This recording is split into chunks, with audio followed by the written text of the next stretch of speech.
ഭാഗത്തേക്കാണ് നമ്മൾ കിടക്കുന്നത്. മലയാളത്തിലെ സാഹിത്യ പത്രപ്രവർത്തനം അഥവാ ലിറ്റററി ജേർണലിസം, അതിനെക്കുറിച്ചുള്ള ഒരു ചർച്ചയാണ് ഇവിടെ നടക്കുന്നത്. വളരെ പ്രഗത്ഭരായിട്ടുള്ള ആളുകളാണ് ഈ ചർച്ചയിൽ പങ്കെടുക്കുന്നത് എന്ന് ഞാൻ പ്രത്യേകം പറയേണ്ട കാര്യമില്ല. ഇതിൽ ഓരോരുത്തരും KC നാരായണൻ, അതുപോലെ തന്നെ ഷിഹാബുദ്ദീൻ പൊയ്ത്തൻകടവ്, ജമാൽ കൊച്ചങ്ങാടി, സരിത, എല്ലാവരും ഈ രംഗത്ത് വളരെ പ്രാഗൽഭ്യവും പ്രാവീണ്യവും ഒക്കെയുള്ള ആളുകളാണ്. അതുകൊണ്ട് ചർച്ച വളരെ സജീവമായിരിക്കുമെന്നുള്ള കാര്യത്തിൽ യാതൊരു സംശയവുമില്ല. മലയാളത്തിലെ സാഹിത്യ പത്രപ്രവർത്തനം വളരെ സമ്പുഷ്ടമായിട്ടുള്ള വളരെ സമ്പന്നമായിട്ടൊരു ഭൂതകാലം ഉള്ള ഒരു മേഖലയാണ്. അതിഗംഭീരന്മാരായിട്ടുള്ള പത്രാധിപന്മാർ നമ്മളെ സംബന്ധിച്ചിടത്തോളം നമുക്കുണ്ടായിരുന്നു. അവരുടെ ഓരോരുത്തരുടെയും പേരുകളോ സംഭാവനകളോ ഒന്നും വിശദമായിട്ട് പറയണമെന്ന് ഞാനിവിടെ ഈ സന്ദർഭത്തിൽ ഉദ്ദേശിക്കുന്നില്ല. ഒരുപക്ഷെ മലയാളത്തിലെ പത്രപ്രവർത്തനത്തിൻ്റെ ഭൂതകാല പാരമ്പര്യം തന്നെ സാഹിത്യത്തോട് ബന്ധപ്പെട്ട് നിൽക്കുന്ന ഒന്നാണ് എന്ന് നമുക്കെല്ലാവർക്കും അറിയാം. ഇപ്പോൾ CP അച്യുതനെ പോലെയുള്ള വളരെ പഴയ തലമുറയിൽപ്പെട്ട ആളുകൾ അവരുടെ പത്രപ്രവർത്തന ശൈലി എന്ന് പറയുന്നത് ഏറെക്കുറെ സാഹിത്യത്തോട് ബന്ധപ്പെട്ട് നിൽക്കുന്ന ശൈലിയാണ്. വൃത്താന്തപത്ര പ്രവർത്തനം എന്നുള്ളത് വളരെ പിൽക്കാലത്ത് മാത്രം സജീവമായിട്ടുള്ള മേഖലയാണ്. അതിനു മുമ്പ് സാംസ്കാരിക വിഷയങ്ങൾ, സാഹിത്യ വിഷയങ്ങൾ എല്ലാം ചേർന്നുകൊണ്ടുള്ള ഒരു പത്രപ്രവർത്തന ശൈലിയാണ് മലയാളത്തിൽ ഉണ്ടായത്. ഗദ്യത്തിൻ്റെ തുടക്കം മുതൽ നമ്മൾ പഴയ കാലം പരിശോധിച്ച് നോക്കിയാൽ 1880 മലയാളത്തിൻ്റെ ഏറ്റവും സമ്പന്നമായിട്ടുള്ള കാലമാണ് എന്ന് പറയാം. കാരണം മലയാളത്തിലെ ആദ്യത്തെ ശ്രദ്ധേയമായിട്ടുള്ള നോവലുകൾ ഉണ്ടാകുന്നത് ആ കാലത്താണ്. മലയാളത്തിൽ ആദ്യം നാടകം ഉണ്ടാകുന്നത് ഏതാണ്ട് ആ കാലത്താണ്. 1881-82 കാലത്ത് വലിയ കോയിത്തമ്പുരാൻ്റെ ശകുന്തള നാടക തർജ്ജമ. അവസാനം പറഞ്ഞാൽ അതൊരു ശരിയായിട്ടുള്ള ഒരു കാലഘടന കണക്കല്ല. അതിനു മുൻപും മലയാളത്തിൽ നാടകത്തിൻ്റെ വളരെ സമ്പന്നമായിട്ടുള്ള പാരമ്പര്യമുണ്ട്. എങ്കിലും നാടകം, ഗദ്യ രൂപത്തിലുള്ള നാടകങ്ങൾ വരുന്നത്, ചെറുകഥകൾ വരുന്നത്, നോവൽ വരുന്നത്, അങ്ങനെ ഗദ്യസാഹിത്യത്തിൻ്റെ വിവിധങ്ങളായിട്ടുള്ള ശാഖകൾ ഒന്നിച്ച് പൂത്തു ഉലഞ്ഞ ഒരു കാലഘട്ടമായിരുന്നു വാസ്തവത്തിൽ 80കൾ എന്ന് പറയും. പത്രപ്രവർത്തനത്തിൻ്റെ പാരമ്പര്യം ആരംഭിക്കുന്നതും ഏതാണ്ട് അതേ കാലഘട്ടത്തിൽ തന്നെയാണ്. വളരെ ശ്രദ്ധേയമായിട്ടുള്ള ഒരു കാലഘട്ടം എന്ന് വേണമെങ്കിൽ പറയാം. പിന്നീട് നമുക്ക് ഞാൻ നേരത്തെ പറഞ്ഞതുപോലെ കേസരി ബാലകൃഷ്ണപിള്ളയെപ്പോലെയുള്ള പത്രാധിപന്മാർ, ബാലകൃഷ്ണനെ പോലെയുള്ള പത്രാധിപന്മാർ, കാമ്പിശ്ശേരിയെ പോലെയുള്ള പത്രാധിപന്മാർ, കൃഷ്ണവാര്യരെ പോലെയും MT പോലെയുള്ള പത്രാധിപന്മാർ സാഹിത്യ പത്രപ്രവർത്തനത്തിൻ്റെ രംഗത്ത് വളരെ മികവ് തെളിയിച്ചിട്ടുള്ള അതിപ്രഗത്ഭരായിട്ടുള്ള ഒട്ടേറെ ആളുകളുടെ പേരുകൾ നമുക്കിവിടെ ചൂണ്ടിക്കാണിക്കാൻ കഴിയും. അങ്ങനെ സമ്പന്നമായ ഒരു പത്രപ്രവർത്തന പാരമ്പര്യത്തിൻ്റെ പിറകെ വന്നിട്ടുള്ള ആൾക്കാരാണ് KC നാരായണനും അതുപോലെ തന്നെ ഷിഹാബുദ്ദീൻ പൊയ്ത്തൻകടവും ജമാൽ കൊച്ചങ്ങാടിയും സരിതയും ഒക്കെ തന്നെ. വാസ്തവത്തിൽ സരിതയ്ക്ക് സാഹിത്യ പത്രപ്രവർത്തനത്തിൻ്റെ പാരമ്പര്യം മാത്രമല്ല, അതിനപ്പുറം സാമ്പത്തിക കാര്യങ്ങൾ കൈകാര്യം ചെയ്യുന്ന, ഫിനാൻസ് കൈകാര്യം ചെയ്യുന്ന മേഖലയുടെ പത്രാധിപത്യവും സരിത ഏറ്റെടുത്തിട്ടുള്ള ഒരാളാണ്. മനോരമയുടെ അതിഗംഭീരങ്ങളായിട്ടുള്ള വാർഷിക പതിപ്പുകൾ, അതിൻ്റെ പലതരത്തിലുള്ള സെഗ്മെൻറ്റുകൾ വിഭാവനം ചെയ്ത് പുറത്തിറക്കിയിട്ടുള്ള ഒരു പത്രപ്രവർത്തകയാണ്. അങ്ങനെ എല്ലാവരും ഈ രംഗത്ത് ഇവിടെ ഇരിക്കുന്ന എല്ലാവരും വളരെ സമ്പന്നമായിട്ടുള്ളൊരു പാരമ്പര്യത്തിൻ്റെ അവകാശികളാണ്. മലയാളത്തിലെ പത്രപ്രവർത്തനം, സാഹിത്യ പത്രപ്രവർത്തനം പ്രത്യേകിച്ചും എസ്റ്റാബ്ലിഷ്ഡ് ആയിട്ടുള്ള ചില പ്രസിദ്ധീകരണങ്ങൾ, ഇപ്പോൾ ഭാഷാഭൂഷണി പോലെയോ അല്ലെങ്കിൽ മാതൃഭൂമി പോലെയോ വളരെ എസ്റ്റാബ്ലിഷ്ഡ് ആയിട്ടുള്ള ചില മേഖലകൾ, അവർക്ക് അവരുടെ ഒരു ഗുഡ്വില്ലിൻ്റെ മുകളിൽ നിൽക്കാൻ പറ്റുന്നുണ്ട്, വളരെ നന്നായിട്ട് നിൽക്കാൻ പറ്റുന്നുണ്ട്. അതേസമയം ആ രംഗത്തേക്ക് വളരെ നല്ല സംഭാവനകൾ അർപ്പിക്കുന്ന ഒരു വലിയ വിഭാഗം പ്രസിദ്ധീകരണങ്ങളും ഇപ്പോൾ മലയാളത്തിലുണ്ട്. അതിൽ മാധ്യമമുണ്ട്, അതേപോലെ ഇപ്പം ഞങ്ങൾ പത്രാധിപരായിരിക്കുന്ന ദേശമനി പോലെയുള്ള വാരികകളുണ്ട്, എല്ലാവരും ഉണ്ട്. മലയാളമുണ്ട്, കലാകൗമുദിയുണ്ട്, ഭാഷാഭൂഷണിയുണ്ട്, എല്ലാവരും ഉണ്ട് ഈ രംഗത്ത് നിൽക്കുന്നവരായിട്ട്. പക്ഷേ നമ്മൾ നേരിടുന്ന ഒരു വലിയ വെല്ലുവിളി പഴയ കാലത്തെ പോലെ സാഹിത്യ പത്രപ്രവർത്തനം മുന്നോട്ട് കൊണ്ടുപോകേണ്ടത് എങ്ങനെ. ഇപ്പോൾ സമാന്തരമായിട്ടുള്ള നല്ല ശക്തമായിട്ടുള്ള സാമൂഹ്യ മാധ്യമങ്ങളുടേതായിട്ടുള്ള സോഷ്യൽ മീഡിയയുടേതായിട്ടുള്ള രംഗവും അവിടെ ഉണ്ട്. അവർ നന്നായിട്ട് എഴുതിക്കൊണ്ടിരിക്കുന്നു, നല്ല കവിതകൾ വരുന്നു, നല്ല കഥകൾ വരുന്നു, വളരെ ക്രിയേറ്റീവായിട്ടുള്ള ഒരുപാട് മെറ്റീരിയലുകൾ നമ്മുടെ സമാന്തരമായിട്ടുള്ള സോഷ്യൽ മീഡിയകൾ വരുന്നുണ്ട്. പണ്ടത്തെ പോലെ ഒരു പത്രാധിപരാണ് ഇതിനെയൊക്കെ നിയന്ത്രിക്കുന്നത് എന്നുള്ള പഴയ അവകാശവാദങ്ങൾക്കൊന്നും ഇപ്പോൾ വലിയ അർത്ഥമില്ലാത്ത ഒരു കാലം വന്നു ചേർന്നിരിക്കുന്നു. ഇപ്പോൾ പണ്ടാണെങ്കിൽ എൻ വി കൃഷ്ണവാര്യരെ വളർത്തിയെടുത്തവർ, അല്ലെങ്കിൽ എം ടി വളർത്തിയെടുത്തവർ, കെ ബാലകൃഷ്ണൻ്റെ കൈകളിലൂടെ കടന്നു വന്നവർ എന്നൊക്കെ പറയാവുന്ന ഒരു പഴയ കാലം ഉണ്ടായിരുന്നു. പക്ഷെ ഇന്ന് ഒരു സാഹിത്യ പത്രപ്രവർത്തനം നിൽക്കുന്ന ഒരു പത്രാധിപർക്കും അങ്ങനെയുള്ള ഒരു അവകാശവാദം ഉന്നയിക്കാൻ പറ്റില്ല. ഇത് ഞാൻ വളർത്തിക്കൊണ്ടുവന്നിട്ടുള്ളൊരു ചെറുപ്പക്കാരനാണ്, അല്ലെങ്കിൽ ഇതെൻ്റെ ഒരു കൈകളിലൂടെ കടന്നു വന്നിട്ടുള്ള എഴുത്തുകാരനാണ് എന്ന് പറയാനുള്ള ഒരു കഴിവ് ഇന്നൊരു പത്രാധിപർക്കുമില്ല. ആ രീതിയിൽ പത്രാധിപന്മാരുടെ സമഗ്രാധിപത്യം എന്നുള്ളത് ഏറെക്കുറെ അവസാനിച്ചു കഴിഞ്ഞിട്ടുള്ള ഒരു കാലത്ത് എഴുത്തുകാർക്ക് കുറച്ചുകൂടി ജനാധിപത്യപരമായ രീതിയിൽ തങ്ങളുടെ മേഖല കൈകാര്യം ചെയ്യാൻ കഴിയുന്ന ഒരു അന്തരീക്ഷം സംജാതമായിരിക്കുന്നു എന്നുള്ളൊരു സാഹചര്യത്തിൽ എനിക്ക് തോന്നുന്നത് സാഹിത്യ പത്രപ്രവർത്തനം കുറച്ചുകൂടി ജനാധിപത്യവൽക്കരിക്കപ്പെട്ടിട്ടുണ്ട്. കുറച്ചുകൂടി അതിൻ്റെ വരേണ്യത സ്വഭാവങ്ങൾക്ക് ചില ഇടിവുകൾ സംഭവിച്ചിട്ടുണ്ട്. അത് നല്ല കാര്യവുമാണ്. പക്ഷേ ആ രംഗം അഭിമുഖീകരിക്കുന്ന ഒരുപാട് സാമ്പത്തിക പ്രശ്നങ്ങൾ ഇപ്പം ഞാൻ കൈകാര്യം ചെയ്യുന്ന ഒരു വാരികയെ സംബന്ധിച്ചിടത്തോളം പറയുകയാണെങ്കിൽ ഞങ്ങൾ വലിയ സാമ്പത്തിക ഞെരുക്കം അനുഭവിക്കുന്നുണ്ട്. മെറ്റീരിയൽ റിസോഴ്സുകളുടേതായിട്ടുള്ളൊരു അഭാവം ഞങ്ങളെ സംബന്ധിച്ചിടത്തോളം ഞങ്ങൾ അനുഭവിക്കുന്നുണ്ട്. ഇപ്പോൾ ഉദാഹരണത്തിന് ന്യൂസ് പ്രിൻ്റ് കിട്ടുന്നില്ല എന്നുള്ളൊരു വലിയ പ്രശ്നമാണ്. കഴിഞ്ഞ യുക്രൈൻ യുദ്ധത്തിന് ശേഷം ന്യൂസ് പ്രിൻ്റുകളുടെ വിലവർദ്ധനവെന്നൊന്നും പറഞ്ഞാൽ പോരാ, 4-5 ഇരട്ടി വില വർദ്ധിക്കുക എന്നുള്ളൊരവസ്ഥ ഉണ്ടായിട്ടുണ്ട്. പ്രിന്റിംഗ് മേഖലയോട് ബന്ധപ്പെട്ട എല്ലാ സാധനങ്ങൾക്കും വില വർദ്ധിക്കുന്ന ഒരവസ്ഥ ഉണ്ടാകുന്നു.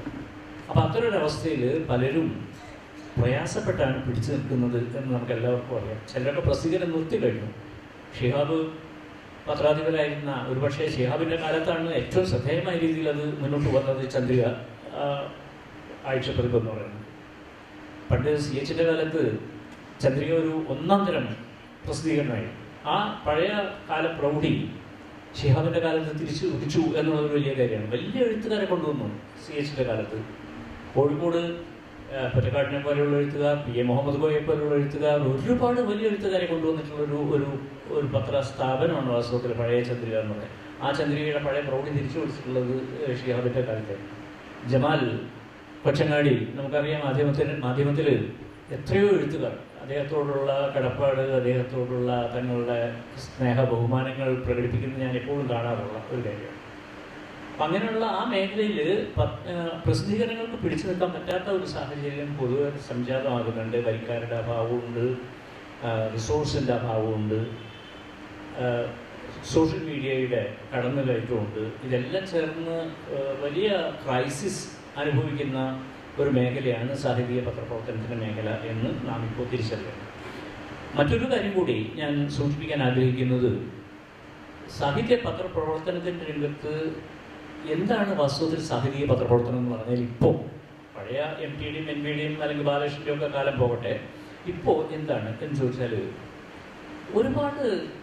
അതൊരു സാംസ്കാരിക പ്രവർത്തനമായിട്ട് മാറുകയാണ്. സാഹിത്യ പ്രവർത്തനം എന്നുള്ളതിൽ കവിഞ്ഞ് അല്ലെങ്കിൽ അതിനെ കുറച്ചുകൂടി വിശാലമാക്കി നമ്മുടെ സാഹിത്യ പത്രപ്രവർത്തനം സാംസ്കാരിക പ്രവർത്തനമായിട്ട് മാറുന്നു എന്നുള്ളതാണ് ഒരു പ്രധാനപ്പെട്ട കാര്യം.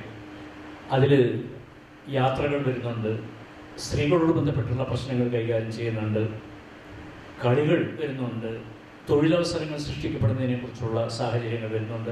ഇതൊക്കെ ഏറെക്കുറെ ഒരു കുടക്കീഴിലാണ് കടന്നു വരുന്നത്. ഇതെല്ലാം ചേർന്നിട്ടുള്ള പ്രസിദ്ധീകരണ ശൈലിയിലേക്ക് സാഹിത്യ പത്രപ്രവർത്തനത്തിൻ്റെ മേഖല മാറുന്നുണ്ട് എന്ന് നമുക്ക് തിരിച്ചറിയാൻ പറ്റും. അങ്ങനെ നോക്കുമ്പോൾ എന്തൊരു മാറ്റമാണ് ഇപ്പോൾ സാഹിത്യ പത്രപ്രവർത്തനത്തിൻ്റെ മേഖലയ്ക്ക് വന്നു ചേർന്നിട്ടുള്ളത്? സാഹിത്യം എന്നുള്ള പരിമിതമായ ഒരു വലയത്തിനകത്ത് നിൽക്കാതെ അത് സാംസ്കാരികം എന്നുള്ള ഒരുപാട് വിഷയങ്ങളെ കൈകാര്യം ചെയ്യുന്ന മേഖലയിലേക്ക് അതെങ്ങനെയാണ് വഴിമാറിപ്പോയിട്ടുള്ളത്? ഇങ്ങനെയുള്ള ഒട്ടനവധി വിഷയങ്ങൾ നമുക്ക് ഈ ഒരു ചർച്ചയിൽ കൈകാര്യം ചെയ്യേണ്ടതായിട്ടുണ്ട്. ഇതിൽ ഓരോരുത്തരും വളരെ പ്രഗത്ഭരാണ് എന്നുള്ളത് കൊണ്ട് ഞാൻ കൂടുതൽ സമയം എനിക്ക് എടുക്കുന്നില്ല. ആദ്യമേ തന്നെ ഇതിൽ ഈ വിഷയത്തോട് ബന്ധപ്പെട്ട് സംസാരിക്കാൻ ഞാൻ ശ്രീ KC നാരായണനോട് അഭ്യർത്ഥിക്കുകയാണ്. വേദിയിലും സദസ്സിലുമുള്ള ആദരണീയരായ വ്യക്തികൾ, ഞാൻ 1984 സെപ്റ്റംബർ 23 മാതൃഭൂമി ആഴ്ചപ്പതിപ്പിൽ ജോയിൻ ചെയ്തു. അതിനു മുമ്പ് മാതൃഭൂമി വാരാന്തപ്പതിലുണ്ടായിരുന്നു. അപ്പോൾ KP മോഹൻ മാഷ് പറഞ്ഞു, അതിനോട് ഒരു വിയോജിപ്പ് ഞാൻ പറയാം. അദ്ദേഹം പറഞ്ഞു, ഞാൻ വളർത്തിക്കൊണ്ടുവന്ന എഴുത്തുകാർ എന്നുള്ള നിലയ്ക്ക് ഒരു പത്രാധിപർക്ക് ഇന്ന് അധികമൊന്നും അവകാശപ്പെടാൻ ഉണ്ടാവില്ല. വളരെ ശരിയാണ്. പക്ഷേ എനിക്ക് നേരിടേണ്ട വെല്ലുവിളി അതായിരുന്നില്ല.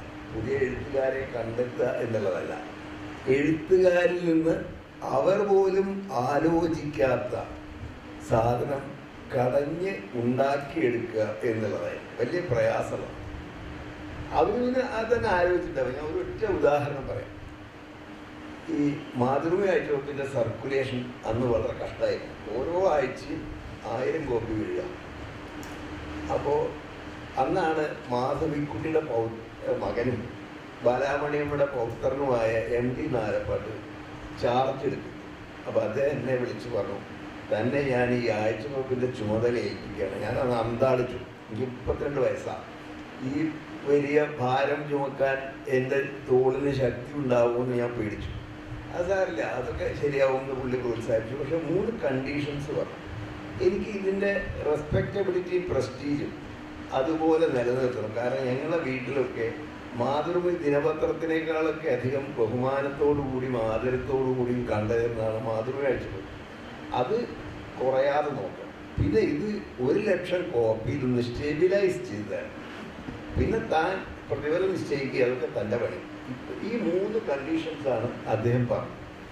അപ്പോൾ ഞാൻ ചാർജ് എടുത്തു. 6 മാസം കഴിഞ്ഞു. 6 മാസം കഴിഞ്ഞിട്ടും തുടർച്ചയായിട്ട് ഇത് വീഴുക. പഠിച്ച പണി 18 നോക്കി ഒന്നും ആയില്ല.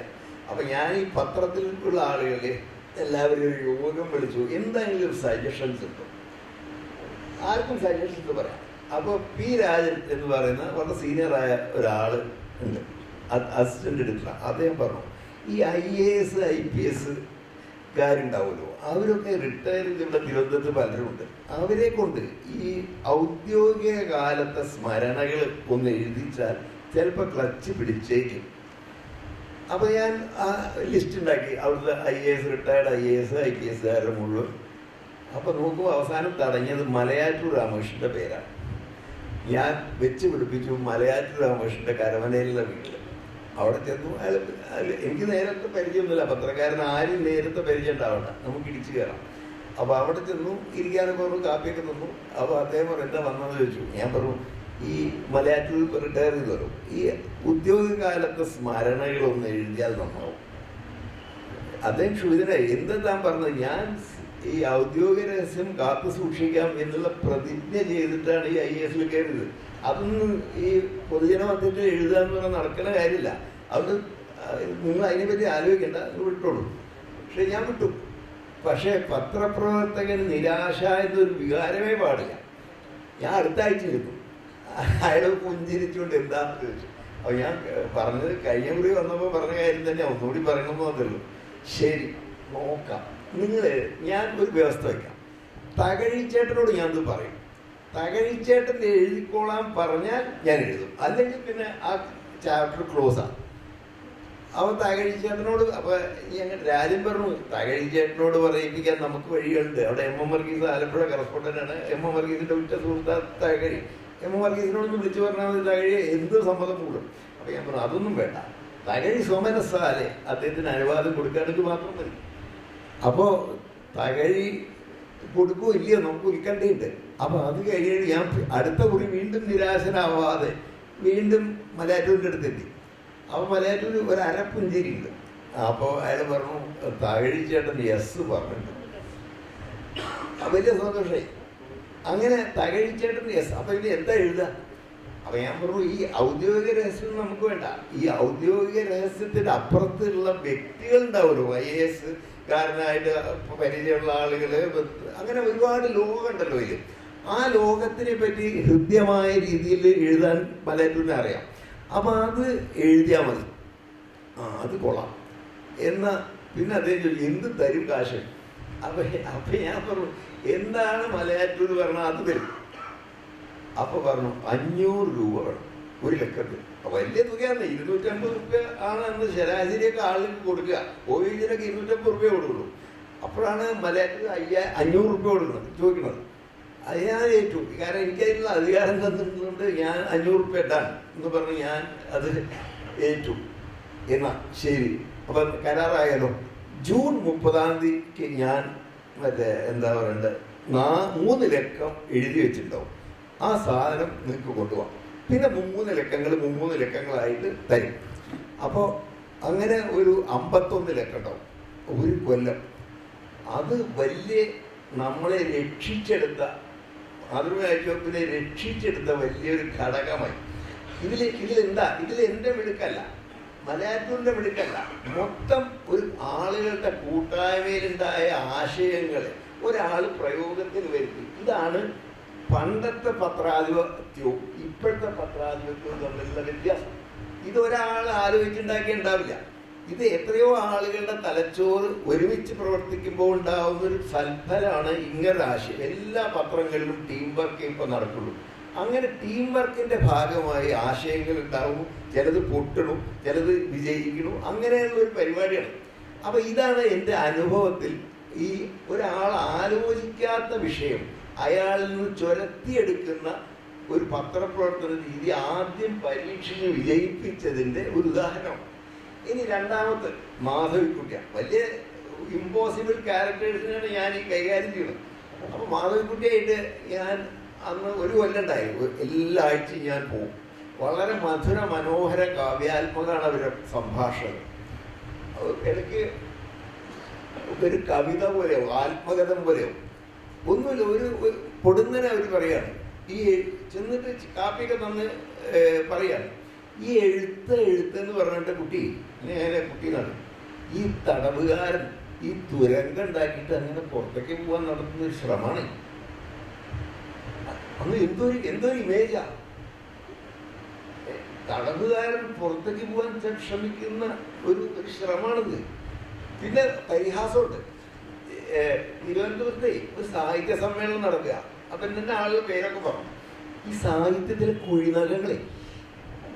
അപ്പൊ ആ കുഴിനകം എന്നുള്ള ഇമേജിന്റെ കൃത്യത എന്ത് കൃത്യതയാണ്. അത് കുഴിനകം കൊണ്ട് ഒരാളും ചാവില്ല. പക്ഷെ അത് കണ്ടു കഴിഞ്ഞാലത്തെ ഒരു അസ്ഥിത നമുക്ക് കാണുന്നവർക്ക് വളരെ കൂടുതലാണ്. അപ്പൊ അങ്ങനെയുള്ള കുറച്ച് ആളിനെ പറ്റി പറയാനാണ് ഈ സാഹിത്യത്തിലെ കുഴിനകങ്ങളെ. അപ്പൊ ഒരിക്കലും പറഞ്ഞു, ഈ ഒബ്രി മേനോൻ അവരുടെ കസിനാണ്. അപ്പോൾ ഒബ്രി മേനോൻ വരുന്നുണ്ട്. അപ്പോൾ ഞാൻ പറഞ്ഞു, ഒബ്രി മേനെ പറ്റിയിട്ട് മറുകിടക്കുന്ന എഴുതിക്കൂടെ? ഈ കുട്ടിയോട് എന്ത് പറഞ്ഞാലും അതിന് സ്റ്റോറി ഉണ്ടോ എന്നാണ് നോക്കുക, അല്ലാണ്ട് വേറൊന്നും ആസ്വദിക്കുകയല്ല. അപ്പം എനിക്കത് വലിയ കോംപ്ലിമെൻ്റ് ആയിട്ടാണ് ഞാൻ എടുത്തത്. കാരണം ഒരു പത്രപ്രവർത്തകനായി കഴിഞ്ഞാൽ പിന്നെ സ്റ്റോറി ആലോചിക്കാവും. സ്റ്റോറി എന്ന് പറഞ്ഞാൽ ചെറുകഥാന്നല്ല, ഈ പത്രപ്രവർത്തനത്തിന് സ്റ്റോറി എന്നാണല്ലോ പറയാം. അപ്പോൾ അവർ അന്ന് ഇലക്ഷൻ നിൽക്കുക, അങ്ങനെ പല കോലാഹലങ്ങളുണ്ടായിട്ട് അത് കഴിഞ്ഞിട്ട് കോഴിക്കോട്ടേക്ക് ഞങ്ങൾ ഷിഫ്റ്റ് ചെയ്തു. അവിടെ ഇരിക്കുമ്പോൾ ഒരു ദിവസം ഒരു കവർ വന്നു. കമലാദാസിൻ്റെ കവറാണ്. ഒന്നുമില്ല, KC നാരായണൻ എഴുതിയത് കമലാദാസ്, കുറവം പോകണം തിരുവനന്തപുരത്ത്. അപ്പോൾ ഞാൻ വളരെ ആകാംക്ഷയും ആഹ്ലാദത്തോടും കൂടി ആ കവർ തുറന്നു. അപ്പോൾ ഈ കാപ്പായ കടലാസില്ലേ, പണ്ടത്തെ നോട്ട്ബുക്കിൻ്റെയൊക്കെ വലിപ്പത്തിൽ, അതിൽ 8 പേജാണ്. അതിൽ ആദ്യത്തെ ഒരു 6 പേജ് വളരെ വൃത്തിയായിട്ട് ഇങ്ങനെ എഴുതിയിട്ടുണ്ടാവും, നല്ല കൈയക്ഷത്തിൽ വലത്തോട്ട് ചെരിയിച്ച്. 7ാമത്തെ പേജ് ആകുമ്പോഴേക്ക് അത് വരി വളയും. 8ാമത്തെ പേജ് ഇങ്ങനെ. അപ്പം ഞാൻ ആ രംഗ ആലോചിക്കുന്നുണ്ട്. ആ കുളിച്ച് വന്ന് 11 മണിക്ക് കുളി കഴിഞ്ഞ് വന്ന് ഡൈനിങ് ടേബിളിൽ ഇരുന്ന് ആ മുടി ഇങ്ങനെ തൂമലിലേക്ക് ഇട്ട് ആ പേന കൊണ്ട് പാർക്കർ പേനയിട്ട് ബ്ലൂ മഷി നിറച്ച് അങ്ങനെ എഴുതുന്ന ആ രംഗം കൂടി ഞാൻ ഓർത്തു. അങ്ങനെ ബാല്യകാല സ്മരണകൾ എന്നുള്ള പ്രസിദ്ധമായിട്ടുള്ള ആ പുസ്തകത്തിൻ്റെ ആദ്യത്തെ 3 അധ്യായം അവർ തന്നു. വളരെ സന്തോഷമായി. ഞാൻ ഭയങ്കര നന്ദിയൊക്കെ പറഞ്ഞു. അപ്പോൾ അവർ പറഞ്ഞു, പിന്നെ ബാല്യകാല സ്മരണകൾ വരുന്നില്ല, നിന്നു. അപ്പോൾ ഞാൻ മാധവിക്കുട്ടിയെ വിളിച്ചു പറഞ്ഞു, മാധവിക്കുട്ടി ഇത് നിർത്തുന്നത് വലിയ കഷ്ടമാണ്. എന്താ കുട്ടി, ആളുകൾക്ക് ബോറടിക്കില്ലേ? ഇത് ഞാൻ എൻ്റെ കുട്ടിക്കാലത്തെ കഥ ഇങ്ങനെ പറയുക, ഇതെങ്ങനെ ആളുകൾക്ക് ഇഷ്ടമാവുക? അതൊന്ന് ഇഷ്ടം, അത് വേണ്ട, അവിടെ നിർത്തിക്കോളും. അപ്പം ഞാൻ വീണ്ടും വിളിച്ചു, വീണ്ടും അപേക്ഷിച്ചു, വീണ്ടും വിളിച്ചു, വീണ്ടും അപേക്ഷിച്ചു. അപ്പോൾ അവർക്ക് പൊറുതി കേട്ടു. അപ്പോൾ അങ്ങനെ പൊറുതി കേട്ടപ്പോൾ അവർ പറഞ്ഞു, എന്നാൽ ഒരു കാര്യം ചെയ്യും, എൻ്റെ അയൽപക്കത്ത് ഇവിടെ നബീസ എന്ന് പറഞ്ഞൊരു സ്ത്രീ ഉണ്ട്, അവർ ഈ ബാല്യകാല സ്മരണകൾ വായിച്ചിട്ട് ഇത് വളരെ നന്നായി എന്ന് പറഞ്ഞൊരു കത്തെഴുതി. അത് ആദ്യത്തെ കത്തായിട്ട് കൊടുക്കാൻ പറ്റുമോ? എന്തൊരു നിഷ്കളങ്കത ആലോചിച്ചു. ഇത് അവരുടെ മകന്റെ പേപ്പറാണ്, അവർക്ക് ഏത് കടലാസും ഇന്നും കൊടുക്കാവുന്നതാണ്. അത് എന്നോട് ചോദിക്കുക, അത് ഒന്നാമത്തെ കത്തായിട്ട് കൊടുക്കാൻ പറ്റുമോ? എന്നാൽ ഞാൻ എഴുതാം. അത്ര നിഷ്കളങ്കമായിട്ടുള്ള ഒരു ലോകത്തിലാണ് അവർ ജീവിക്കുന്നത്. അപ്പം അത് വലിയ വലിയ വിജയമായി. ഈ മറ്റേ എന്താ പറയുക, ബാല്യകാല സ്മരണകളും ഇതും അതെ, ബാല്യകാല സ്മരണകൾ നിർത്താൻ പോകുന്ന ഒരു സാധനത്തിനെ ഞാൻ റീകിൻഡിൽ ചെയ്ത് പുനരുജ്ജീവിപ്പിച്ച് ഇങ്ങനെ കൊണ്ടുവന്ന രണ്ട്. ഈ മൂന്നാമത്തെ ഉദാഹരണം ഈ ഭാഷാഭൂഷയില. അത് ഈ എഴുത്തുകാരുടെ ദേശം എന്നൊരു പരമ്പര തുടങ്ങി. അത് ആദ്യം സക്കറിയാണ്. സക്കറിയെ ഞാൻ ഉരുളികുന്നം എന്ന് പറഞ്ഞ പ്രദേശത്ത്, അതാണ് അയാളുടെ പ്രദേശം, അവിടെ കൊണ്ടുപോകുക മാത്രമല്ല, അധികം നടന്നു, ചുറ്റി നടന്നു. ഒരു വലിയ വഴിക്ക് മുമ്പിലുള്ള ഒരു വലിയ ഉരുണ്ട പാറയുണ്ട്. അവിടെ അതിൻ്റെ മുകളിൽ കുന്നിച്ചിരുത്തി വിക്ടർ ജോർജിന് ഭയങ്കര പാട്ടമൊക്കെ എടുത്തു. അത് കഴിഞ്ഞിട്ട് അയാൾ നല്ലൊരു ലേഖനം തന്നു. അത് 64 എഴുത്തുകാർ അവരവരുടെ ദേശത്തിനെയും മണ്ണിനെയും നാടിനെയും അവിടുത്തെ നടപ്പിനെയും ജീവിതത്തെയും കുറിച്ചൊക്കെ എഴുതുന്ന ഒരു പരമ്പരയും. അത് നല്ല 64 എത്രയാ, 12, 15, 65 കൊല്ലം ഈ പരമ്പര ഓടി. അപ്പം അതൊക്കെ ഒരു പത്രപ്രവർത്തന നിലയ്ക്ക് എനിക്ക് വലിയ സന്തോഷം ഉണ്ടാക്കിയ കാര്യം. അങ്ങനെ ഒരു വിജയം. ഇനി ഇതൊക്കെ കഴിഞ്ഞിട്ട് ഏറ്റവും ബുദ്ധിമുട്ടുള്ള ഒരു കാര്യമാണ് MT വാസുദേവനെ കൊണ്ട് എഴുതിക്കാം. അത് വളരെ ബുദ്ധിമുട്ട് തന്നെയാണ്. അത് ഞാൻ ഒരു ദിവസം, അത് ഈ മനോരമ വാർഷികത്തിനും ഭാഷാഭൂഷണത്തിലും ഒക്കെ വേണ്ടിയിട്ടാണ് എഴുതിച്ചത്. അപ്പോൾ ഞാൻ ഒരു ദിവസം അവിടെ വെറുതെ ചെന്നു കഴിഞ്ഞാൽ അവിടെ ഇരിക്കാൻ തന്നെ ഉള്ളൂ, വേറെ ഒന്നുമില്ല. 1 മണിക്കൂർ ഇരുന്നു. MT അവിടെ ഇരുന്നു. ഞാൻ പോകാമെന്ന് പറഞ്ഞു. ആന്ന് പറഞ്ഞു. അങ്ങനെ പോകുന്നു. പിന്നത്തെ കൊല്ലവും പോയി. അപ്പൊ ഞാനിങ്ങനെ പറഞ്ഞു, ഈ പ്രേം നസീറിനെ പറ്റിയൊക്കെ MTക്ക് പരിചയം ഉണ്ടാവുമല്ലോ. അപ്പൊ അദ്ദേഹത്തിന്റെ ലേശം അദ്ദേഹത്തിന് കിട്ടി. പ്രേം നസീറിനെ പറ്റി ചില കാര്യങ്ങളൊക്കെ എന്നോട് പറഞ്ഞു. MT ഇത് എഴുതുന്നത് നന്നാവില്ലേ, ആലോചിക്കാം എന്ന് പറഞ്ഞു. ആലോചിക്കാം എന്ന് പറഞ്ഞത് തന്നെ നമുക്ക് വലിയൊരു ആനന്ദം. അത് കഴിഞ്ഞിട്ട് പിന്നെ അത് ആലോചിച്ചു. അത് ഒന്നും പറയാതെ അടുത്ത ഒരു ആഴ്ചയിൽ അത് എഴുതി തന്നു. അത് എഴുതി തന്നത് വലിയ കാര്യം. പിന്നെ എല്ലാ കൊല്ലവും എഴുതാൻ തരും. സിനിമാ ചരിത്രം, ചിത്രത്തെരുവുകൾ എന്നുള്ള പുസ്തകം അദ്ദേഹം എഴുതി. ആ ചിത്രത്തെരുവുകളിൽ 10, 11, 12 സിനിമാ പ്രവർത്തകരുമായിട്ടുള്ള ഈ അനുഭവങ്ങളാണ്. അത് ശോഭന പരമേശ്വരൻ നായരുണ്ട്, അങ്ങനെ ഒരുപാട് ആളുണ്ട്. ആ 11ാമത്തെ ആൾ കഴിയപ്പോൾ MT പറഞ്ഞു നിർത്താം. അപ്പോൾ ഞാൻ പറഞ്ഞു, MT നിർത്താമെന്ന് പറഞ്ഞ് എന്താ, ഇനി അത് വായനക്കാർ ധാരാളമാണല്ലോ, നിർത്തണ്ടല്ലോ. അല്ല, ഇനി ഒരാളെ പറ്റിയും എനിക്ക് നല്ലത് പറയാനില്ല. സിനിമയിൽ എനിക്ക് ഈ 11 ആളെ കുറിച്ചല്ലാതെ ഒരാളെ പറ്റിയും നല്ലത് പറയാനില്ല. അതുകൊണ്ട് ഈ നല്ലത് പറയാൻ കഴിയുന്ന അവസരത്തിൽ ഇത് നിർത്തുക ഭേദം എന്ന് പറഞ്ഞിട്ട് അത് നിർത്തി. ശരി, അത് കഴിഞ്ഞു. ഞാൻ പിന്നെ അദ്ദേഹത്തിനെ ഈ അകിട്ടിൽ മുട്ടിക്കൊണ്ടേയിരുന്നു. അപ്പൊ പിന്നെ നമുക്കിത് മാസിക നടത്തണ്ടേ. അപ്പോൾ ഞാൻ പറഞ്ഞു, ഇനി ആത്മകഥ എഴുതാം. ആത്മകഥയൊക്കെ എൻ്റെ കഥയിലുള്ള കഴിഞ്ഞു. എല്ലാ കഥയിൽ കൂട്ടി വെച്ചാൽ എൻ്റെ ആത്മകഥയാണ്. അവിടെ വേറൊരു ആത്മകഥ എഴുതാനൊന്നും ഞാൻ ആലോചിക്കില്ല. പക്ഷെ അതുകൊണ്ടൊന്നും നമ്മൾ വിടില്ല. ഇതാണ് ഈ പത്രപ്രവർത്തകന്റെ ഈ പെർസീവിയറൻസ് പറയുന്നത്. നിങ്ങൾ വിടാൻ പാടില്ല. അപ്പൊ പിന്നെയും പോയിട്ട് അങ്ങനെ മാഷന്മാരെ പറ്റി പറഞ്ഞു. അതായത് വാനപ്രസ്ഥം ഇറങ്ങിയ കാലം. അപ്പോൾ വാനപ്രസ്ഥത്തിലെ അധ്യാപകരെ പറ്റിയൊക്കെ പറഞ്ഞപ്പോൾ MT പറഞ്ഞു, വാനപ്രസ്ഥത്തിൽ അതൊക്കെ ശരിയാണ്. ഒരു അധ്യാപകരുടെ പരമദരിദ്രരാണ് അന്നത്തെ അധ്യാപകരൊക്കെ. എൻ്റെ ഒപ്പം 3 അധ്യാപകർ താമസിച്ചത്. അപ്പോൾ അവര് ദാരിദ്ര്യം പറയണം. ഒരു ദോശ, രാവിലെ ഒരു ദോശ കഴിക്കുക, അത് ലേശം പഞ്ചസാര കൂട്ടിയിട്ട് ആണ് കഴിക്കുക. അതേ ഒരു ഭക്ഷണമുള്ളൂ. ഉച്ചയ്ക്ക് എന്തോ ചോറ് കൊണ്ടുവരും. കാരണം വീട്ടിലേക്ക് അവർക്ക് അയച്ചു കൊടുക്കണം. വീട്ടിൽ ഇതിനേക്കാൾ വലിയ ദാരിദ്ര്യമാണ്. അങ്ങനെയുള്ള 3 മാഷന്മാരുടെ ഒപ്പം ആ മാഷന്മാരുടെ കഥയൊക്കെ പറഞ്ഞപ്പോൾ വെറുതെ വർത്തമാനം പറയുമ്പോൾ ആ വെറുതെ വർത്തമാനം പറയുന്നതിനൊരു കഥയും. അപ്പം ഞാൻ പറഞ്ഞു, ഇതന്നല്ലേ വലിയ കഥ, അത് എഴുതാം. പിന്നെ മുത്തശ്ശിമാരുടെ രാത്രി എന്ന് പറഞ്ഞിട്ട് അവരുടെ വീട്ടിലുണ്ടായിരുന്നു 3 മുത്തശ്ശിമാരുടെ രാത്രി എഴുതി. ഇതും വലിയ ബ്രേക്കായി. ഇങ്ങനെ 3-4 ആത്മകഥകളും ഒക്കെ വന്നു. ഇതാണ് ഞാൻ ഈ എഴുത്തുകാരനെ ഞാൻ വളർത്തിയതല്ല, എം.ടി ഞാൻ വളർത്തിയതല്ല, ഒരാളെയും ഞാൻ ഉണ്ടാക്കിയതല്ല. പക്ഷെ ഞാൻ ഉണ്ടാക്കിയത് എന്താ, അതിൻ്റെ ഉള്ളിൽ നിന്ന് ഇതുവരെ ജനറേറ്റ് ചെയ്യപ്പെടാതിരുന്ന വേറെന്തോ സാധനം ഞാൻ ജനറേറ്റ് ചെയ്തു. അപ്പൊ അതാണ് പത്രപ്രവർത്തകന്റെ പ്രതീക്ഷ എന്ന് പറയുന്നത്.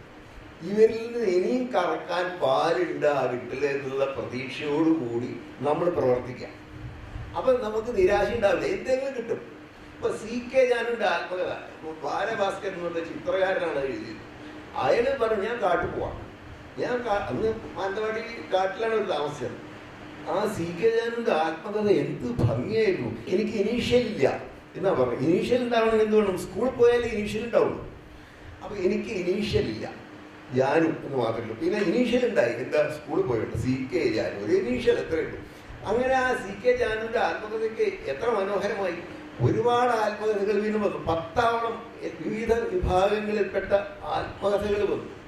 അപ്പൊ അങ്ങനെ ജനറേറ്റ് ചെയ്യുക എന്നുള്ളൊരു പണിയാണ് പത്രാധിപർക്ക് ചെയ്യാവുന്ന ഇക്കാലത്തെ ഒരു വലിയ പണി. ഇതാണ് ഇനി മുന്നോട്ട് പോകാനുള്ള ഒരു വഴി. പല വഴികളുണ്ടാവും, ഒരു വഴി എന്നാണ് എനിക്ക് പറയുന്നത്. തീർച്ചയായും മുകേഷ് വളരെ പ്രധാനപ്പെട്ട പത്രാധിപരുടെ ഒരു പ്രധാന ദൗത്യത്തെക്കുറിച്ച് തന്നെയാണ് സംസാരിച്ചത്. എങ്ങനെയാണ് എഴുത്തുകാരൻ്റെ അവിട്ടിൽ നിന്ന് പാല് ചുരുത്തിയെടുക്കേണ്ടത് എന്നുള്ള വളരെ പ്രധാനപ്പെട്ട ഒരു കാര്യം. പക്ഷേ ഇപ്പോഴുള്ളൊരു വലിയ പ്രശ്നം എനിക്ക് തോന്നുന്നത്, ധാരാളം പ്രസിദ്ധീകരണങ്ങളുണ്ട്. അപ്പോൾ ഒരു പത്രം നിഷേധിക്കുന്ന ഒരു മാറ്റർ മറ്റൊരു പത്രം ഏറ്റെടുക്കുന്നു എന്ന് വെക്കുക. അപ്പോൾ ഒരു 4-5 ഒപ്പത്തിനൊപ്പം നിൽക്കുന്ന 4-5 പത്രങ്ങളുണ്ട്. ഒരു പത്രാധിപർ വളരെ കൃത്യമായിട്ടും ഒരു എഴുത്തിനെ നിരസിക്കുന്നു, മറ്റൊരു പത്രാധിപർ യാതൊരു പ്രയാസവും കൂടാതെ അതിനെ സ്വീകരിക്കുന്നു. ഇങ്ങനെ വരുമ്പോൾ എഴുത്തുകാരനാകാനുള്ള ആൾക്കാരുടെ എക്സ്പോഷർ എന്ന് പറയുന്ന, അവർക്ക് കിട്ടുന്ന അവസരങ്ങൾ വളരെ വളരെ കൂടുതലായിട്ടുണ്ട്. അത് നല്ല കാര്യമാണ് എന്ന് ഒരു ഭാഗത്ത് പറയാം. പക്ഷേ അത് സാഹിത്യത്തിൻ്റെ മേഖലയിൽ ഉണ്ടാക്കുന്ന ഒരു എന്താ പറയുക, മൂല്യച്യുതി എന്ന് പറയുന്നത് അത് മറ്റൊന്നാണ്. അത് വേറൊരു പ്രശ്നമാണ്. ഈ മൂല്യച്യുതി എന്നൊക്കെ പറയുമ്പോൾ വേറൊരു ചോദ്യം സ്വാഭാവികമായിട്ട് വരും. എങ്ങനെയാണ് നിങ്ങൾ മൂല്യം നിശ്ചയിക്കുന്നത്? എന്താണ്, എന്ത് വെച്ച് അളന്നു നോക്കിയിട്ടാണ് നിങ്ങളിതൊക്കെ ചെയ്യുന്നത്? പഴയ പാരമ്പര്യത്തിൻ്റെ അളവുകോലുകളാണോ, പുതിയ പാരമ്പര്യത്തിൻ്റെ അളവുകോലുകളാണോ? ഇങ്ങനെയൊക്കെയുള്ള ചോദ്യങ്ങൾ ധാരാളമുണ്ട്.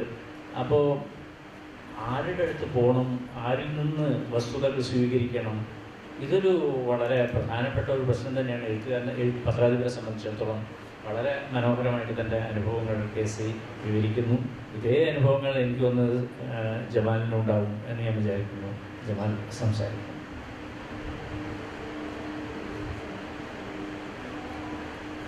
നേരത്തെ അധ്യക്ഷനായ മോഹനൻ മാഷി ഒരു കാര്യം പറഞ്ഞു, ലിറ്റററി ജേർണലിസം എന്ന് പറഞ്ഞാൽ സാഹിത്യ പത്രപ്രവർത്തനം, അതാണ് നമ്മൾ ട്രാൻസ്ലേറ്റ് ചെയ്യുന്നത്. അത് എങ്ങനെ ഉണ്ടായി എന്നുള്ളതിനെ കുറിച്ച് ആലോചിക്കുമ്പോഴേ ദിനപത്രത്തിൽ ഈ രാഷ്ട്രീയവും അതുപോലുള്ള കാര്യങ്ങളും വായിച്ച് ഒരാഴ്ച മുഴുവൻ രാഷ്ട്രീയം വായിച്ച് മടുക്കുന്ന വായനക്കാരാണ്. ആ വായനക്കാരൻ്റെ സാഹിത്യപരവും കലാപരവുമായ താല്പര്യങ്ങൾ, ആഭിമുഖ്യങ്ങൾ, അതിനെ കൺസിഡർ ചെയ്തിട്ടാണ് വീക്കെൻഡുകൾ വരുന്നതെന്നാണ് എനിക്ക് തോന്നുന്നത്. വാരാദ്യങ്ങൾ എന്ന് പറഞ്ഞാൽ അതിപ്പോൾ ഇംഗ്ലീഷിലായാലും മലയാളത്തിലായാലും എവിടെയായാലും അത് ഈ 6 ദിവസം രാഷ്ട്രീയം മാത്രം വായിച്ച്, ഇപ്പൊ ഏതെങ്കിലും ദിനപത്രത്തിൽ ഒരു സാഹിത്യ കോളം ഉണ്ടോ? ഏതെങ്കിലും സാഹിത്യത്തിന് വേണ്ടി നീക്കി വെച്ചൊരു കോളം ഇല്ല. ഏതെങ്കിലും പത്രത്തിൽ മാതൃഭൂമിയിലുണ്ടെന്ന് തോന്നുന്നു, ആഴ്ചയിൽ ഒരിക്കലും ഒരു കോളം വരുന്നുണ്ട്. അതേസമയത്ത് സ്പോർട്സിന് വേണ്ടി 2-3 ചിലപ്പോൾ 4 പേജ് എഴുതും. എന്തുകൊണ്ടാണ് സാഹിത്യത്തിന് ഇല്ലാത്തത്? അതുപോലെ തന്നെ മോഹനൻ മാഷ് പറഞ്ഞ ഒരു പ്രധാന കാര്യം, സാഹിത്യത്തിന്റെ അപ്പുറത്തേക്ക് പോയി ഈ വീക്കെൻഡുകളിലേക്ക് താല്പര്യം, വീക്കെൻഡായാലും വീക്കിലി ആയാലും. സാഹിത്യം മാത്രമല്ല, സാംസ്കാരിക മേഖലകൾ മുഴുവൻ, സാംസ്കാരിക രംഗത്ത് എന്തെല്ലാം സംഭവിച്ചുകൊണ്ടിരിക്കുന്നു നമ്മളെ ചുറ്റും. നാടകം അവതരിപ്പിക്കുന്നു, സിനിമ ഇറങ്ങുന്നു, പിന്നെ സംഗീതം കൺസേർട്ട് നടക്കുന്നു. അപ്പോൾ കലാപരമായ രംഗങ്ങളിൽ നടക്കുന്ന കാര്യങ്ങൾ അത് എന്തെല്ലാമാണെന്ന് വായനക്കാരനെ ധരിപ്പിക്കേണ്ട ഒരു സംഗതി ഈ സാഹിത്യ പത്രപ്രവർത്തകൻ എന്ന് പറയുന്ന ആൾക്കുണ്ട്. അപ്പൊ അദ്ദേഹത്തെ സാംസ്കാരിക പത്രപ്രവർത്തകൻ എന്ന് വിളിക്കണം എന്നാണ് എൻ്റെ അഭിപ്രായം. അതല്ലെങ്കിൽ സർഗാത്മക പത്രപ്രവർത്തനം എന്ന് പറയാം. അതായത് ആ സാഹിത്യ പത്രപ്രവർത്തകൻ എന്നുള്ള ആ നിർവചനം ഒന്ന് റീഡിഫൈൻ ചെയ്യണം എന്നെനിക്ക് തോന്നാറുണ്ടെങ്കിൽ. പിന്നെ ഞാൻ എൻ്റെ ചെറുപ്പത്തിൽ ഞാൻ കണ്ടിട്ടുള്ള കെ ബാലകൃഷ്ണനെ പോലുള്ള, അദ്ദേഹത്തെ പരിചയമില്ല കേട്ടോ, പക്ഷേ നമ്മളെ ആകർഷിക്കുന്ന ഒരു പേഴ്സണാലിറ്റി. അദ്ദേഹത്തിന്റെ എഡിറ്റോറിയൽ ഞാൻ 3 എഡിറ്റോറിയൽ ഓർക്കുന്നുണ്ട്.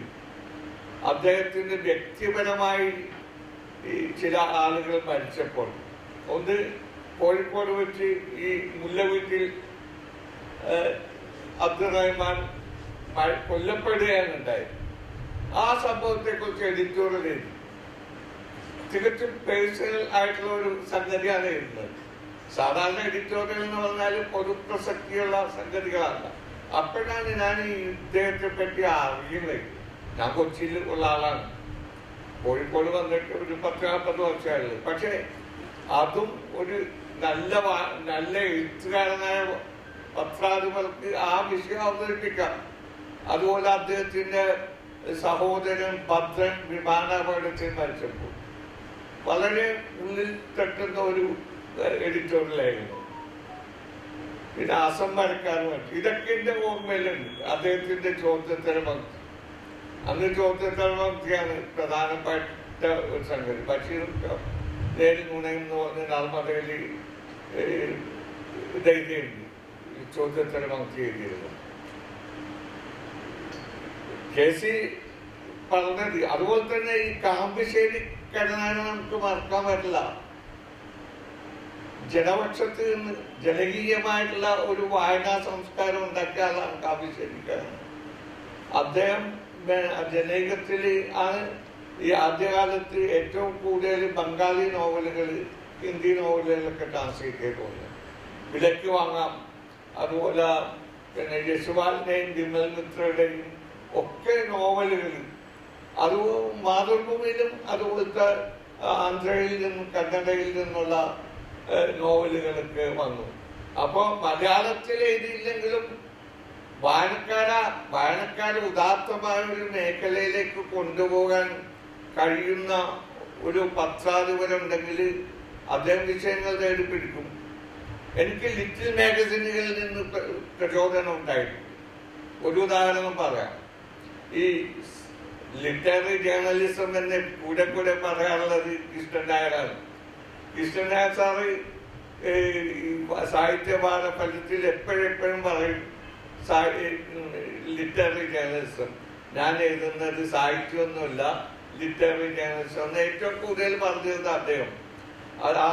ആ കോളം ആരംഭിച്ചിട്ട് 25 വർഷമായപ്പോ ഒരു ലിറ്റിൽ മാഗസിൻകാരൻ വന്നിട്ട് എന്നോട് ചോദിച്ചു, ഈ കോളത്തെ പറ്റി നിങ്ങളുടെ അഭിപ്രായം എന്താണെന്ന് ചോദിച്ചു. അപ്പൊ എനിക്ക് തോന്നി ഇതൊരു നല്ല വിഷയമാണല്ലോ. ആ വിഷയം ഞാൻ പൊതുസമൂഹത്തിന്, അതായത് ഒരു പൊതു വീക്കില്, അതായത് വീക്കെൻഡിന്റെ വാരാന്ത്യ മാധ്യമത്തിന്റെ ഒരു കവർ സ്റ്റോറി ആയിട്ട് കൊടുത്തു. ഒരു സാഹിത്യ പംക്തി വിചാരണ ചെയ്യപ്പെടുന്നു വിചാരണ എന്നുള്ള അർത്ഥത്തിലല്ല, എല്ലാ റൈറ്റേഴ്സിനോടും അഭിപ്രായം ചോദിച്ചു. എല്ലാവർക്കും ഞാൻ ആൻസർ കാർഡ് വെച്ചിട്ട് എല്ലാവർക്കും അയച്ചു. എല്ലാ യങ്സ്റ്റേഴ്സ്, യുവ സാഹിത്യകാരന്മാർക്കെല്ലാം അയച്ചു. കുറെ ആളുകൾ സ്കിപ്പ് ചെയ്തത്, അല്ലാത്ത ആളുകൾ വളരെ ഗംഗാരം മാഷൊക്കെ വളരെ സ്ട്രോങ് ആയിട്ട് പറഞ്ഞു. പക്ഷെ ഞാൻ കൃഷ്ണൻ നായർ സാറിനോടുള്ള എന്തെങ്കിലും വിരോധം കൊണ്ടോ എന്നല്ല ചെയ്തത്. 25 കൊല്ലം ആളുകൾ വായിച്ച, നമ്മുടെ വായനക്കാര് ആസ്വദിച്ച് വായിച്ച ഒരു കോളത്തിന്റെ എന്തുകൊണ്ടാണ് ആ കോളം നിലനിൽക്കുന്നത്, എന്താണ് ആകർഷിക്കുന്നത്, അതിനെക്കുറിച്ച് എഴുത്തുകാർക്ക് എന്താ അഭിപ്രായം എന്നുള്ള അറിയാനുള്ള ഒരു നിഷ്കളങ്കമായ ഒരു ചിന്തയിൽ നിന്ന് മാത്രമാണ് ഞാൻ അതൊരു കോളം ഫസ്റ്റ് ആ പത്രത്തിന്റെ അതിന്റെ കവർ സ്റ്റോറി ആയിട്ട് കൊടുത്ത് ഇദ്ദേഹത്തിന്റെ ഒരു വലിയ ഫോട്ടോ കൊടുത്ത് അതിന് ചുറ്റും ഈ കൊച്ചു കൊച്ചു അശോകനൊക്കെ എഴുതിയെന്നാന്ന് എനിക്ക് ഓർമ്മയില്ല കേട്ടോ. പല ആളുകളും എഴുതിയില്ല, ചിലരൊന്നും എഴുതിയില്ല എഴുത്താറുണ്ട്. ഗംഗാധരൻ മാഷ് വളരെ ഷാർപ്പായിട്ടാക്കും, ചില ആളുകൾ വളരെ സോഫ്റ്റ് ആയിട്ടും പ്രതികരിച്ചു. പക്ഷേ അത് ചെയ്യേണ്ടതല്ലേ.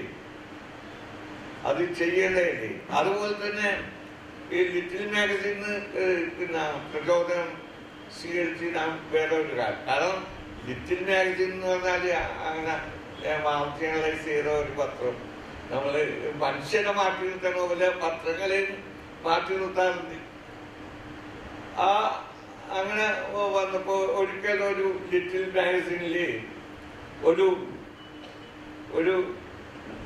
അതിന്റെ ഒരു എഴുത്തുകാരൻ, അത് ആരാണ് പേരൊന്നും ഓർക്കില്ല, എനിക്ക് പരിചയമില്ല, അദ്ദേഹം എഴുതിയിരിക്കുന്നു, ഞാൻ എഴുതി തുടങ്ങുന്ന ഒരാളാണ്, ഞാൻ മലയാളത്തിലെ ഏറ്റവും മുതിർന്ന 5 എഴുത്തുകാരെ ഒന്ന് പരിചയപ്പെടാനും സൗഹൃദം സ്ഥാപിക്കാനും വേണ്ടിയിട്ട് ഞാൻ അവരുടെ അടുത്ത് പോയി. ഈ 5 പേരിൽ 4 പേരും വളരെ ഊഷ്മളമായ സ്വീകരണമാണ് നൽകിയത്. ഒരാള് മാത്രം എന്നോട് വളരെ പരുഷമായി പെരുമാറി. അന്നേരം എൻ്റെ മനസ്സിലുണ്ടായിരുന്ന അദ്ദേഹത്തിൻ്റെ വിഗ്രഹങ്ങളൊക്കെ തകർന്നു വീഴുകയായിരുന്നു. അതെനിക്ക് വല്ലാതെ ഫീൽ ചെയ്തു. ഒരു ചെറുപ്പക്കാരനായ എഴുത്തുകാരൻ, ഒരു മുതിർന്ന സാഹിത്യകാരൻ എങ്ങനെ പെരുമാറണം എന്നുള്ളതിനെ കുറിച്ചുള്ള ഒരു ആലോചന വന്നു. ഞാൻ ആ ലേഖനം എടുത്ത് കവർ സ്റ്റോറിയായി കൊടുത്തു. ഒരു ലിറ്റിൽ മാഗസിനിൽ വന്ന ലേഖനം എടുത്ത് കവർ സ്റ്റോറിയായി കൊടുത്തു. ഇതുപോലത്തെ കുറെ അനുഭവങ്ങൾ എനിക്ക് പറയാനുണ്ട്, പക്ഷെ സമയമില്ല.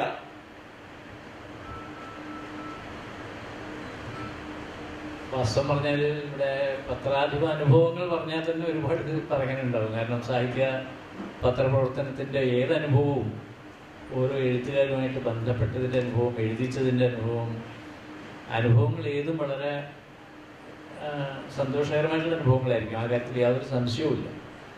പക്ഷെ ഞാൻ പറയുന്നത് ഈ മേഖല അനുഭവിക്കുന്ന പ്രശ്നങ്ങളെക്കുറിച്ച് കൂടി, നമ്മളെ അനുഭവങ്ങൾ എന്നുള്ളതിനേക്കാൾ കൂടുതൽ ഈ മേഖല എങ്ങോട്ട് പോകുന്നു എന്നുള്ളത്, വളരെ സമ്പുഷ്ടമായിരുന്ന ഈ മേഖല ഇപ്പോൾ എവിടെ നിൽക്കുന്നു, എങ്ങോട്ട് പോകുന്നു, അതനുഭവിക്കുന്ന ക്രൈസിസുകൾ എന്താണ്, അതിലേക്ക് കൂടി നമുക്കൊന്ന് കടന്നു പോയെങ്കിൽ നല്ലതായിരിക്കും എന്നുള്ളൊരു തോന്നലാണ് വാസ്തവത്തിൽ എനിക്കുള്ളത്. എന്തായാലും അനുഭവങ്ങൾക്ക് തീർച്ചയായിട്ടും കേട്ടിരിക്കാൻ സുഖമുണ്ട്, നമുക്ക് ആസ്വാദ്യമാണ്. അത്തരം ഒരുപാട് അനുഭവങ്ങൾ, നല്ല അനുഭവങ്ങൾ, കൈപ്പേറിയ അനുഭവങ്ങളുള്ള ഒരാളാണ് ഷിഹാബുദ്ദീൻ വൈദ്യൻ്റെ ഇടവെന്ന് എനിക്ക് നന്നായിട്ട് അറിയാം. കാരണം അദ്ദേഹത്തിന് ഇതൊട്ടും തന്നെ സന്തോഷകരമായിട്ടുള്ള ഒരു അനുഭവമായിരുന്നില്ല തുടക്കം മുതൽക്ക് എന്ന് വളരെ വ്യക്തിപരമായിട്ട് അടുത്തറിയാവുന്ന ഒരു വ്യക്തിയാണ്.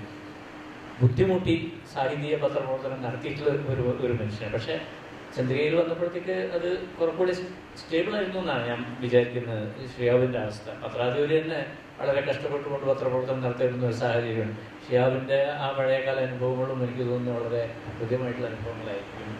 ഷിഹാബ് തീർച്ചയായിട്ടും ശരീരയ്ക്ക് അനുഭവത്ത് പറയുന്നതാണ്. വീണ്ടും ഒരാവർത്തി കൂടി വേണമെങ്കിൽ വിട്ടുപോയ വല്ല കാര്യങ്ങളും മനസ്സിൽ ബാക്കിയെടുക്കണമെങ്കിൽ 2-3 മിനിറ്റ് ഓരോരുത്തർക്കും വീണ്ടും എടുക്കാവുന്നതാണ്. ആദരണീയരായ സുഹൃത്തുക്കളെ,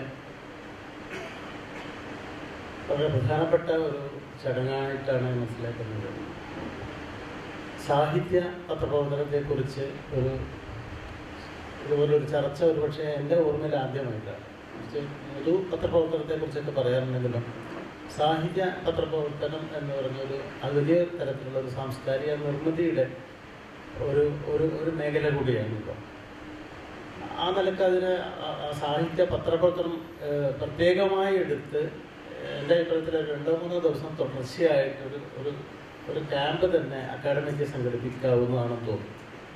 കാരണം അത് സാഹിത്യ പത്രപ്രവർത്തനം മലയാളിക്ക് അല്ലെങ്കിൽ കേരള സംസ്കാരത്തിന് നൽകിയ കേരളത്തിൻ്റെ അവബോധത്തിന് സാമൂഹ്യ അവബോധത്തിന് നൽകിയ സംഭാവന എന്തൊക്കെയാണ് എന്നൊക്കെ നമുക്ക് വിശകലനം ചെയ്യാൻ വേണ്ടി സഹായിക്കുമെന്ന് എനിക്ക് തോന്നുന്നത്. അത്ര ഒരു വിശകലനം പൊതുവെ സംഭവിക്കാറില്ല.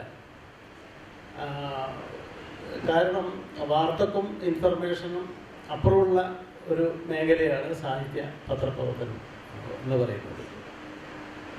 അങ്ങനെ അതിൻ്റെ ഏറ്റവും മുന്തിയ അളവിലുള്ള ഈ സർഗാത്മകമായി സാഹിത്യ പ്രവർത്തനത്തെ നയിച്ച 2 ഗുരുക്കന്മാരാണ് ഇവിടെ ഉള്ളത്. അതിലൊന്ന് KC നാരായണൻ സാറ്, അദ്ദേഹം അതുപോലെ തന്നെ ജമാൽ കൊച്ചമ്മൂടി സാർ. അപ്പോൾ എൻ്റെയൊക്കെ ഒരു വലിയ മാതൃക തന്നെയായിരുന്നു അവർ. പത്രാധിപർ എന്ന് പറഞ്ഞു ഈ 2 പേരും അവരുടെ ജീവിതത്തിൽ ത്യജിച്ച ഒരു പ്രധാനപ്പെട്ട ഒരു കാര്യം, ഞാൻ സ്വകാര്യമായി എനിക്ക് തോന്നിയിട്ടുള്ള കാര്യം, അവരുടെ സർഗാത്മകമായ രചനകൾ മാറ്റി വെച്ചു എന്നുള്ളതാണ്. അതൊരു വലിയൊരു ത്യാഗമായിട്ട് കാണുന്നുണ്ട്. കാരണം വളരെ സർഗാത്മകതയുള്ള ഒരാൾക്ക് മാത്രം സൃഷ്ടിക്കാവുന്ന ആഴ്ചപ്പതിപ്പുകളായിരുന്നു അവർ ഉണ്ടാക്കിയിരുന്നത്, അല്ലെങ്കിൽ വാരാന്ത പതിപ്പുകൾ, അങ്ങനെയുള്ള സംഗതി. അത് വളരെ നമ്മൾ അല്ലെങ്കിൽ പിന്നെ വാർഷിക പതിപ്പുകൾ, ഓണപ്പതിപ്പുകൾ എന്നൊക്കെ പറയുന്നത്. ഇത് എന്നെ സംബന്ധിച്ചോളം വളരെ ആദരണീയരായ 2 വ്യക്തികളാണ്. മോഹനമാഷാണെങ്കിൽ ഒരു ഗുരുനാഥൻ്റെ ഒരു സ്ഥാനത്താണ്, അദ്ദേഹം ഇവരാണെങ്കിൽ സരിതയുടെ ഒരു സുഹൃത്തിൻ്റെ സ്ഥാനത്ത് നിൽക്കുന്നു. അപ്പോൾ പിന്നെ പുതിയ എത്തി നിൽക്കുന്ന ഈ പ്രതിസന്ധികളെ കുറിച്ചൊക്കെ നമ്മൾ പറയുമ്പോൾ ഒരു വലിയ പ്രതിസന്ധി തന്നെയാണ്. ഇപ്പം ആഴ്ചപ്പതിപ്പുകളുടെയൊക്കെ എനിക്ക് തോന്നുന്നു മാതൃഭൂമി ആഴ്ചപ്പതിപ്പിൻ്റെ റെക്കോർഡ് സർക്കുലേഷൻ ഉണ്ടായിരുന്നത് KC ഉണ്ടായിരുന്നപ്പോഴെന്നാണ് ഞാൻ മനസ്സിലാക്കുന്നത്. അപ്പോൾ ഇതെങ്ങനെയാണ് ഇന്ന് നിൽക്കുന്ന ഒരു പ്രതിസന്ധിയെക്കുറിച്ചാണ് മോഹനമാഷ് പറഞ്ഞുകൊണ്ട് നിന്നത്. അത് പിന്നെ എന്താണ് ഇന്ന് എത്തിയത്? ഇപ്പം ആഴ്ചപ്പതിപ്പുകളുടെ പ്രധാനപ്പെട്ട ഒരുപാട് ആഴ്ചപ്പതിപ്പുകൾ നിലച്ചു പോയിട്ടുണ്ട്, നമ്മളറിയാതെ, പിന്നീട് അന്വേഷിക്കുന്നേ ഇല്ല. ഇപ്പം നമ്മുടെ ഒരു പിന്നെ ഈ പറഞ്ഞ നമ്മൾ വളരെ സീരിയസ് ആയി അല്ലെങ്കിൽ വളരെ ഗൗരവമായി ഇറങ്ങുന്ന പ്രസിദ്ധീകരണം എന്നുള്ളതിനപ്പുറത്തുള്ള സാധാരണക്കാരുടെ ആഴ്ചപ്പതിപ്പുകൾക്ക് എന്താണ് സംഭവിച്ചതെന്ന് കൂടി നമ്മൾ അന്വേഷിക്കേണ്ടതുണ്ട്. ഇപ്പം മംഗളം പോലുള്ള ഒരു പ്രസിദ്ധീകരണം നിലച്ചു, നമ്മൾ അറിഞ്ഞിട്ട് പോലുമില്ല. മനോരമ ആഴ്ചപ്പതിപ്പിൻ്റെയൊക്കെ സർക്കുലേഷൻ്റെ അവസ്ഥ അത്ര ശുഭകരം എന്ന് പറയാൻ കഴിയും. പഴയ അവസ്ഥയെ പിടിച്ചിട്ട് പിന്നെ അത്ര ശുഭകരം എന്ന് പറയാൻ വേണ്ടി കഴിയില്ല. അപ്പോൾ ഈ പ്രതിസന്ധി എങ്ങനെയാണ് ഭാവിയിൽ സാഹിത്യ പത്രപ്രവർത്തനം എന്ന ഒരു ശാഖ മലയാളത്തിലിരുന്ന് അന്യം നിന്ന് പോകുമോ എന്നൊക്കെ നമ്മൾ ആലോചിക്കേണ്ട ഒരു സമയമാണ്. അതിൻ്റെ ഒന്ന് പ്രധാനപ്പെട്ട ഒരു കാര്യം മാറിയ സാങ്കേതിക പിന്നെ ഇത് തന്നെയാണ്. ഇൻഫർമേഷൻ ടെക്നോളജിയും അല്ലെങ്കിൽ സൈബർ സ്പേസിൻ്റെയൊക്കെ ശൂന്യാകാശത്ത് നിന്ന് നിയന്ത്രിക്കുന്ന തരത്തിലുള്ള ഒരു സെൻസിബിലിറ്റി നമ്മുടെ പിന്നെ മലയാളി ഇതിൽ എത്തിക്കഴിഞ്ഞു. അപ്പം അതിനോടൊപ്പം മത്സരിക്കുന്നതിൽ സാഹിത്യ പത്രപ്രവർത്തനം പരാജയപ്പെട്ടു എന്നാണ് എനിക്ക് പറയാനുള്ളത്.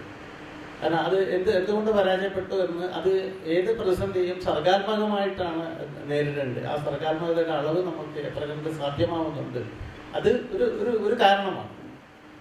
മറ്റൊരു പിന്നെ കാരണം ഇപ്പം ഇവിടെ കേസിൽ തന്നെ സൂചിപ്പിച്ചത് സർക്കുലേഷൻ താണുപോയ ഒരു ഘട്ടത്തിൽ നിന്നും എങ്ങനെയാണ് ആഴ്ചപ്പതിപ്പിനെ ഉയർത്തിക്കൊണ്ടുവരുന്നത് എന്നുള്ളത്. അപ്പോൾ ഞാനൊരു ഒരു ലേഖനം പിന്നെ കേസി ഉള്ള കാലത്ത് ഭാഷാഭൂഷണിൽ അയച്ചിരുന്നു. അപ്പോൾ ആ ലേഖനത്തിൽ ഒരു ഭാഗം ഞാൻ അത് വെട്ടിക്കളയുമെന്നെ വിചാരിച്ചു.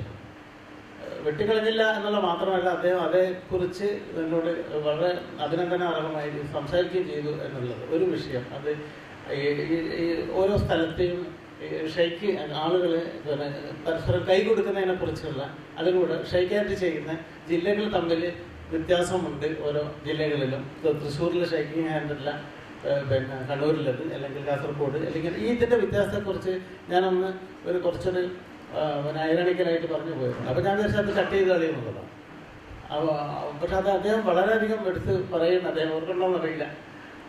അപ്പം എന്ന് പറഞ്ഞാൽ എന്നെ സംബന്ധിച്ചുള്ള ഒരു എഴുത്തുകാരൻ എന്നുള്ള രീതിയിൽ എനിക്ക് ആ ഒരു മേഖലയിൽ കൂടുതൽ പിന്നെ ഇത് ചെയ്യാൻ വേണ്ടിയിട്ടുള്ള ഒരു വലിയൊരു ഇൻസ്പിറേഷനാണ് പിന്നെ തരുന്നത്. അങ്ങനെ എഴുത്തുകാരെ പിന്നെ ഉണ്ടാക്കുക എന്നുള്ളതല്ല, കണ്ടെത്തുക എന്നുള്ള ഒരു പ്രധാനപ്പെട്ട ദൗത്യമാണ് ശരിക്കും ആനുകാലിക അല്ലെങ്കിൽ സാഹിത്യ പത്രപ്രവർത്തനത്തിന് സംഭവിക്കുന്നത്. ഇതോടൊപ്പം തന്നെ ഭാഷയിൽ നമ്മൾ പറഞ്ഞ സൈബർ സ്പേസിൻ്റെ ഒക്കെ പിന്നെ ഇത് സംഗതി മാറ്റിവെച്ചാൽ, സോഷ്യൽ മീഡിയ അതുപോലുള്ള കാര്യങ്ങൾ മാറ്റിവെച്ചാൽ, അത് മാത്രമല്ല നമ്മൾ ശരിക്കും പറഞ്ഞാൽ അതിൻ്റെ ഒരു വിഷയം എന്ന് പറയുന്നത്. അപ്പോൾ നമ്മുടെ ഭാഷ അല്ല സാഹിത്യം എന്ന് പറയുന്നത് ഇതിലേറ്റവും പുതിയ ഇപ്പോൾ 3 തലമുറകൾ നമ്മളിവിടെ ജീവിച്ചിരിപ്പുണ്ട്. 3 തലമുറകളുടെ സാഹിത്യം എന്താണെന്ന് പരിശോധിക്കുമ്പോൾ നമുക്കത് മനസ്സിലാക്കാൻ വേണ്ടി കഴിയും. അപ്പോൾ ഞാനൊരു കോളേജിൽ സംസാരിക്കാൻ വേണ്ടി പോയ സമയത്ത് ഒരു സാഹിത്യ ഇതും കൂടിയാണ് നമ്മുടെ സെഷൻ കൂടിയായിരുന്നു. അപ്പോൾ ഞാൻ വളരെ പരിണാമകരമായ നിലയിൽ ആയിരുന്ന കുട്ടികളുടെ വായനയും ഇതൊക്കെ മനസ്സിലായി. ഞാൻ ഒരു തമാശയ്ക്ക് ചോദിച്ചു, വെറുതെ ഞാൻ 2 പേരുടെ പേര് പറയാം, അതിൽ കവിയായിട്ടുള്ള ആൾ ആരാണെന്ന് പറയാൻ പറ്റുമെന്ന് ചോദിച്ചു. ഞാൻ കുറച്ച് കടുങ്കൈയായി പോകാൻ തോന്നിയെങ്കിലും ഞാൻ പറഞ്ഞ വള്ളപ്പള്ളി നടേശൻ, വൈലോപ്പള്ളി ശ്രീധരൻ മേനോൻ. അതിൽ ചിലരെങ്കിലും വള്ളപ്പള്ളി നടേശനാണ് കവിയെന്ന് അവിടെ പറയുണ്ടായെന്ന് പറഞ്ഞാൽ നാം എത്തി നിൽക്കുന്ന ഭാഷയുടെയും സംസ്കാരത്തിൻ്റെയും സാഹിത്യത്തിൻ്റെയും അതോ കാലാവസ്ഥ എന്ന് നമ്മുടെ ജീവിതം കൊണ്ട് മാത്രമല്ല, ഏറ്റവും താഴെ ഇറങ്ങിയിട്ട് ആ പുതിയ കാലത്തിലേക്ക് എത്തിയെന്നുകൊണ്ട് നമ്മൾ ചിന്തിക്കേണ്ട കാലമായിരിക്കുന്നു. ഇപ്പോൾ എൻ്റെ വീട്ടിലടക്കമുള്ള എൻ്റെ കുട്ടികളൊക്കെ ഞാൻ പരമാവധി വായിക്കാനും വായിപ്പിക്കാനൊക്കെ അത്യാവശ്യമൊക്കെ അവർക്ക് മലയാളം വായിക്കാനും ഒക്കെ ഉള്ള സംവിധാനം ഒരുക്കിയിട്ടുണ്ട്. ഒരു ചെറിയ ലൈബ്രറിയൊക്കെ വീട്ടിലൊക്കെ ഉണ്ടാക്കിയിട്ടുണ്ട്. അവർ വായിക്കൊക്കെ ചെയ്തു കുട്ടിക്കാലത്ത്. പക്ഷേ മുതിർന്നു കഴിഞ്ഞപ്പോൾ കൂടി അവരുടെ വായനകൾ അസ്തമിക്കുന്നതാണ് കാണുന്നത്, അല്ലെങ്കിൽ ആ തരത്തിലുള്ള വായനകൾ എന്ന് പറയുന്നത്. അപ്പോൾ ഇപ്പം ഞാൻ വീട്ടിലിടുന്ന പത്രത്തിൽ മൂത്ത ആൾ ആ പത്രം എടുക്കുന്ന എങ്ങനെ നോക്കും, അവനും മൊത്തം ഇങ്ങനെ നോക്കി തിരിച്ച് ഒരു കമിഴ്ത്തലാണ്. കാരണം അവിടെ സ്പോർട്സ് ക്രിക്കറ്റിൻ്റെയും കാര്യങ്ങളൊക്കെ ഉണ്ട്. അവനതൊക്കെ അത് അത്യാവശ്യമൊക്കെ വായിച്ച് കടന്നു പോകും. പിന്നെ കുറച്ച് കഴിയുമ്പോൾ രണ്ടാമൻ വരുന്നു, അവനിത് ഫ്രണ്ട് തന്നെ നോക്കുന്നില്ല. കാരണം ഇവിടെ മൊത്തത്തിൽ ഇന്ത്യയിൽ അണുബോംബ് ഇടാൻ പോവുകയാണെന്നുള്ള തീയതി ഒക്കെ അടക്കമുള്ള വാർത്ത അങ്ങനെ പോലെ കാണില്ല. ഇങ്ങനെ ഇടുന്നു, അവൻ ഉടനെ ഇത് തിരിച്ച് നേരെ ഇതിലേക്ക് പോകുന്നു. പക്ഷെ മറ്റേയാൾ വായിച്ച അത്ര ഡീറ്റെയിൽ ആയിട്ട് വായിക്കുന്നില്ല. മൂന്നാമത്തെ ആൾ എന്ന് പറയുന്ന പത്രം അവിടെ ഉണ്ടാകും, ഇങ്ങനെ ഒന്ന് നോക്കി കടന്നു പോകുന്നു. അപ്പം ഈ ഒരു ശരിക്കും പറഞ്ഞാൽ ഒരു തലമുറക്കിടയിൽ തന്നെ സംഭവിക്കുന്ന ഇത് ഒരു കാലത്തിൻ്റെ പ്രതിഫലനം തന്നെയായിട്ട് വേണം വായിക്കാൻ. ഇത് പക്ഷേ ഏറ്റവും കൂടുതൽ ഒരു വെല്ലുവിളി നേരിടുന്നത് സാഹിത്യ പത്രപ്രവർത്തകരാണ് എന്ന് പറയേണ്ടിയിരിക്കുന്നു. അല്ലെ മറ്റെല്ലാ മേഖലയിലും ഉണ്ട്, ഇല്ല എന്നുള്ള മറ്റ് പത്രപ്രവർത്തനം തന്നെ പറയാൻ കഴിയാത്ത അവസ്ഥയിലേക്ക് പബ്ലിക് റിലേഷൻസ് വർക്ക് രീതിയിലേക്ക് അത് മാറിയിട്ടുണ്ട്. അപ്പോൾ അത് ഒരു എന്താണ് പറയുക, അപ്പം എഴുത്തുകാർ സൃഷ്ടിക്കുക എന്ന് പറയുന്നത്, അല്ലെങ്കിൽ അയാളുടെ ഒരു ഭാവന എങ്ങനെ ഡിക്കോട്ട് ചെയ്ത് എടുക്കാൻ കഴിയും എന്നുള്ളതിൻ്റെ പിന്നെ ഒരുപാട് ഉദാഹരണം നമ്മുടെ ഇപ്പം NT വാസുദേവൻ നായർ എന്ന് പറഞ്ഞ ഒരു പത്രാധിപർ ഇല്ലായിരുന്നെങ്കിൽ പിന്നെ വി കുഞ്ഞിരാമൻ നായരുടെ ഈ ആത്മകഥ ത്രയവും സംഭവിക്കുമായിരുന്നില്ല. അത് സംഭവിച്ചില്ലെങ്കിൽ മലയാള സാഹിത്യത്തിലുണ്ടാകുന്ന ഒരു നഷ്ടത്തെക്കുറിച്ച് നമ്മൾ വെറുതെ ഒന്ന് ആലോചിച്ച് നോക്കിയാൽ മതി. അപ്പോൾ ഇങ്ങനെ വളരെ സർഗാത്മകതയുള്ള എഴുത്തുകാർ, സർഗാത്മകമായിട്ടുള്ള പിന്നെ ഒരു ഇടപെടൽ ഇതിൻ്റെ അകത്ത് വളരെ കാര്യമായിട്ട് നടത്തേണ്ടത്. പിന്നെ പഴയ തലമുറ പലരും എന്നോട് പറയാറുണ്ട്, എന്തുകൊണ്ടാണ് എനിക്ക് എൻ്റെ പ്രായം കൂടിയതിൻ്റെ പ്രശ്നമാണോ എന്നറിയില്ല, ഈ ആനുകാലികളെല്ലാം വീട്ടിൽ എത്തിക്കുന്ന ഒരാളാണ് എനിക്ക് വായന മുന്നോട്ട് കൊണ്ടുപോകാൻ വേണ്ടി കഴിയുന്നില്ല. എന്നെ ആകർഷിക്കുന്ന ഒന്നുമില്ല. നമ്മുടെ തലമുറയുടെ പഴക്കമായിരിക്കും എന്നൊക്കെ തമാശയായിട്ടൊക്കെ പറയും. എങ്കിലും ഒരു വലിയൊരു ഭാവുകത്വത്തിൻ്റെ ഒരു ജീവിത സന്ധിയിലൂടെയൊക്കെ നമ്മൾ കടന്നു പോയിട്ടുണ്ട്. അതൊരു വളരെ പ്രധാനപ്പെട്ട ഒന്നാണ്. അപ്പം പിന്നെ ഇന്നത്തെ മാതൃകാഴ്ച പതിപ്പിൽ കൽപ്പറ്റ നാരായണ മാഷ ഒരു കവിതയുണ്ട്. എനിക്ക് തോന്നുന്നത് ഈ ചർച്ചയിൽ ഏറ്റവും എടുത്തു വെക്കാവുന്ന അത് വെച്ചിട്ട് ശരിക്കും സംസാരിക്കാവുന്ന ഒരു സംഗതിയാണ്. ഒരു വായനയുടെ ജീവിതത്തെക്കുറിച്ചാണ് അതിനകത്ത് പറയുന്നത്. ഒരു വായന എന്ന് പറയുന്നത് എങ്ങനെ മനുഷ്യന്റെ ജീവിതത്തിന്റെ ഭാഗമായിട്ട് കടന്നു പോകുന്നു എന്നുള്ളത് നമ്മൾ അറിയേണ്ടതുണ്ട്. അതുപോലെ ഒരു കഥ എപ്പോഴും ഈ വായനയായി അല്ലെങ്കിൽ പിന്നെ സെൻസിബിലിറ്റി ആയിട്ട് ബന്ധപ്പെട്ട രീതിയിൽ ആലോചിക്കുമ്പോൾ ഓർക്കുന്ന ഒരു കഥയാണ്. അത് അഷ്ടമൂർത്തിയുടെ വീട്ടിലിട്ട് പോകുന്നു എന്ന് പറഞ്ഞ കഥ. ഒരു സ്ഥലത്തു നിന്നും മറ്റൊരു സ്ഥലത്തേക്ക് പോകുമ്പോൾ ഈ പുസ്തകങ്ങളെയും ആ ജീവിതത്തെയും ഉപേക്ഷിച്ച് പോകുന്നതിൻ്റെ ഒരു വ്യഥയാണ് ആ കഥ മുന്നോട്ട് വെക്കുന്നത്. ഒരുപക്ഷെ വളരെ പ്രവചനാത്മകമായിട്ട് ഈ വരുന്ന പരിണാമങ്ങളെ കുറിച്ച് എങ്ങനെയോ അഷ്ടമൂർത്തി പിന്നെ അതിനകത്ത് പിന്നെ വളരെ ഇൻഡ്യൂട്ടറൈസ് സെൻസിൽ എന്ന പോലെ വരച്ചിടുന്നുണ്ടായിരുന്നു. അപ്പം ഒന്ന് ഒരു വിപണിയിൽ ഇത് എങ്ങനെ എന്നുള്ള അപ്പം അത്തരം എന്ന് വെച്ചാൽ എനിക്ക് തോന്നുന്നത് ആനുകാലികങ്ങൾ പരാജയപ്പെട്ടുകൊണ്ടിരിക്കും. പരാജയം എന്ന് പറഞ്ഞാൽ അത് എഡിറ്ററുടെ പരാജയം എന്നല്ല അതിനെ കാണേണ്ടത് എനിക്ക് തോന്നുന്നു. അതിൻ്റെ അപ്പുറം വിപണി മാറിയൊരു വിപണി എന്ന് പറയുന്ന സംഗതിയെ എങ്ങനെയാണ് നേരിടാൻ കഴിയുക. ഒരു സാഹിത്യം എന്തിനാണ് സാഹിത്യം, എന്തിനാണ് ആവശ്യമില്ലാത്ത ഈ കുറേ സാധനങ്ങൾ അനുഭൂതി എന്നൊക്കെ പറഞ്ഞ സാധനങ്ങളൊക്കെ എന്തിനാണ് എന്ന് നമുക്ക് ഒന്ന് ആളുകൾ ചോദിക്കുന്ന വിധത്തിൽ, അവർക്ക് അത്രയും അപരിചിതമായ വിധത്തിൽ, അത്രയും അരാഷ്ട്രീയമായ വിധത്തിൽ നമ്മൾ എത്തിപ്പെട്ടിരിക്കുന്ന ഒരു സന്ധി ചേർത്ത് വേണം സത്യത്തിൽ ആനുകാലിക അല്ലെങ്കിൽ സാഹിത്യ പത്രപ്രവർത്തനത്തെ പറ്റി നമ്മൾ ചർച്ച ചെയ്യേണ്ടത് എന്ന് ഒരു വലിയ വിഷയമാണത്. ഒന്ന് ഇപ്പം ഇവിടെയൊക്കെ ഓരോ അനുഭവങ്ങൾ പിന്നെ പറയാനുള്ളത്. ഇപ്പം ഇത് പറഞ്ഞപ്പോൾ ഞാൻ ചന്ദ്രിക ആഴ്ചപ്പതിപ്പിൽ ഉള്ളപ്പോൾ ഇപ്പം എന്താണ് വലിയ ശമ്പളങ്ങളും ഇതിലൂടെ ഒന്നും കടന്നു പോയതല്ല, പക്ഷെ അത് ആ പ്രവൃത്തിയുടെ ഒരു ആനന്ദം എന്ന് പറഞ്ഞ സംഗതി എന്ന് പറയുന്നത്. ഞാനിങ്ങനെ ഒരു ദിവസം ഇതേമാതിരി എല്ലാവർക്കും പല കാര്യങ്ങൾ ഇങ്ങനെ പറയാന്നുള്ള അർത്ഥത്തിൽ എടുക്കരുത്. ഒരാൾ ഒരു പിന്നെ കഥയായിട്ട് സ്ഥിരമായിട്ട് വരും. കഥയും ആ കഥയുടെ രൂപം ഉണ്ടായിരുന്നില്ല. ഒരു പാവപ്പെട്ട മനുഷ്യൻ, അയാൾ ഗൾഫിലായിരുന്നു, പിന്നെ എന്താണ് ജോലി ചെയ്യുന്നതെന്ന് എനിക്കറിയില്ല. അപ്പോൾ ആശാരിപ്പണിയൊക്കെ കുറച്ച് അറിയാം. അപ്പം ഞാൻ ചോദിച്ചു, ഇവർ 6 തവണയൊക്കെ ഓഫീസിലേക്ക് വന്നു കഴിഞ്ഞപ്പോൾ എനിക്കൊരു വിഷമം തോന്നി. ഇയാളൊന്നും കൊടുക്കാൻ കഴിയുന്നില്ല. സത്യത്തിൽ കൊടുക്കാനുള്ള ഒരു ഗുണം അതിനകത്ത് ഇല്ലാത്തതുകൊണ്ട് തന്നെയാണ്. അപ്പം ഞാൻ അയാളോട് പറഞ്ഞു, നിങ്ങൾ എന്താ ജോലി ചെയ്യുന്നതൊക്കെ ചോദിച്ചപ്പോൾ അയാൾ പിന്നെ ഞാൻ ഗൾഫിലെ പിന്നെ അവിടെ ഗൾഫിലുള്ള വളരെ കഷ്ടപ്പെട്ട രീതിയിലുള്ള അവിടെ ലേബർ ക്യാമ്പിലായിരുന്നു കുറേ കാലം എന്ന് പറഞ്ഞു. ലേബർ ക്യാമ്പ് എന്ന് പറയുമ്പോൾ തന്നെ എനിക്ക് പെട്ടെന്ന് കത്തി. കാരണം ഞാൻ ഗൾഫിൽ ഉണ്ടായിരുന്നല്ലോ. ഗൾഫിൽ സാഹിത്യ പത്രപ്രവർത്തനമായിട്ട് ജോലി ചെയ്ത ഒരാളാണ്. അപ്പം ഞാൻ അദ്ദേഹത്തോട് പറയും, നിങ്ങളുടെ ഈ അവിടുത്തെ ലേബർ ക്യാമ്പ് ജീവിതം എനിക്കൊന്ന് എഴുതരാമോ എന്ന് ചോദിച്ചു. മടിച്ച് അദ്ദേഹം അത് തുടങ്ങും. എന്നെ സംബന്ധിച്ചോളം ഞാൻ ചെയ്ത ഏറ്റവും നല്ല ഒരു പ്രവൃത്തികൾ ഒന്നായിരുന്നു അത്. പിന്നീട് പുസ്തകത്തിനായി അയാളും വളരെയധികം സന്തോഷവാനായി. കാരണം അത് അച്ചടിച്ച് വരുന്നതിൻ്റെ ആനന്ദം, പിന്നെ അതോടൊപ്പം അതൊക്കെ പറയാൻ പറ്റിയല്ലോ എന്ന ആനന്ദം.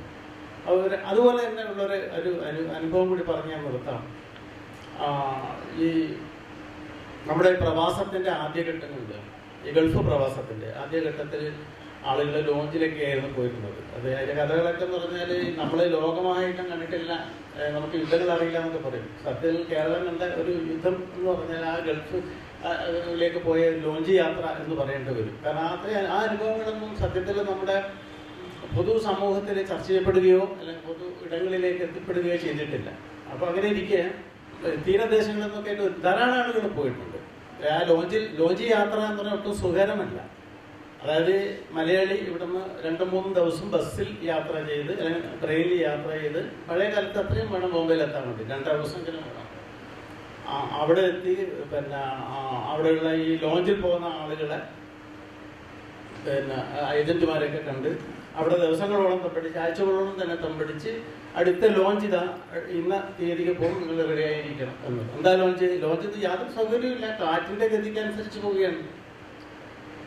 അല്ലെങ്കിൽ പിന്നെ മിക്കവാറും ഡീസൽ തീരാതിരിക്കാൻ വേണ്ടിയിട്ട് അവർ ഓഫാക്കി ഇടും. കാറ്റ് വരാൻ വേണ്ടി കാത്തു വെക്കും.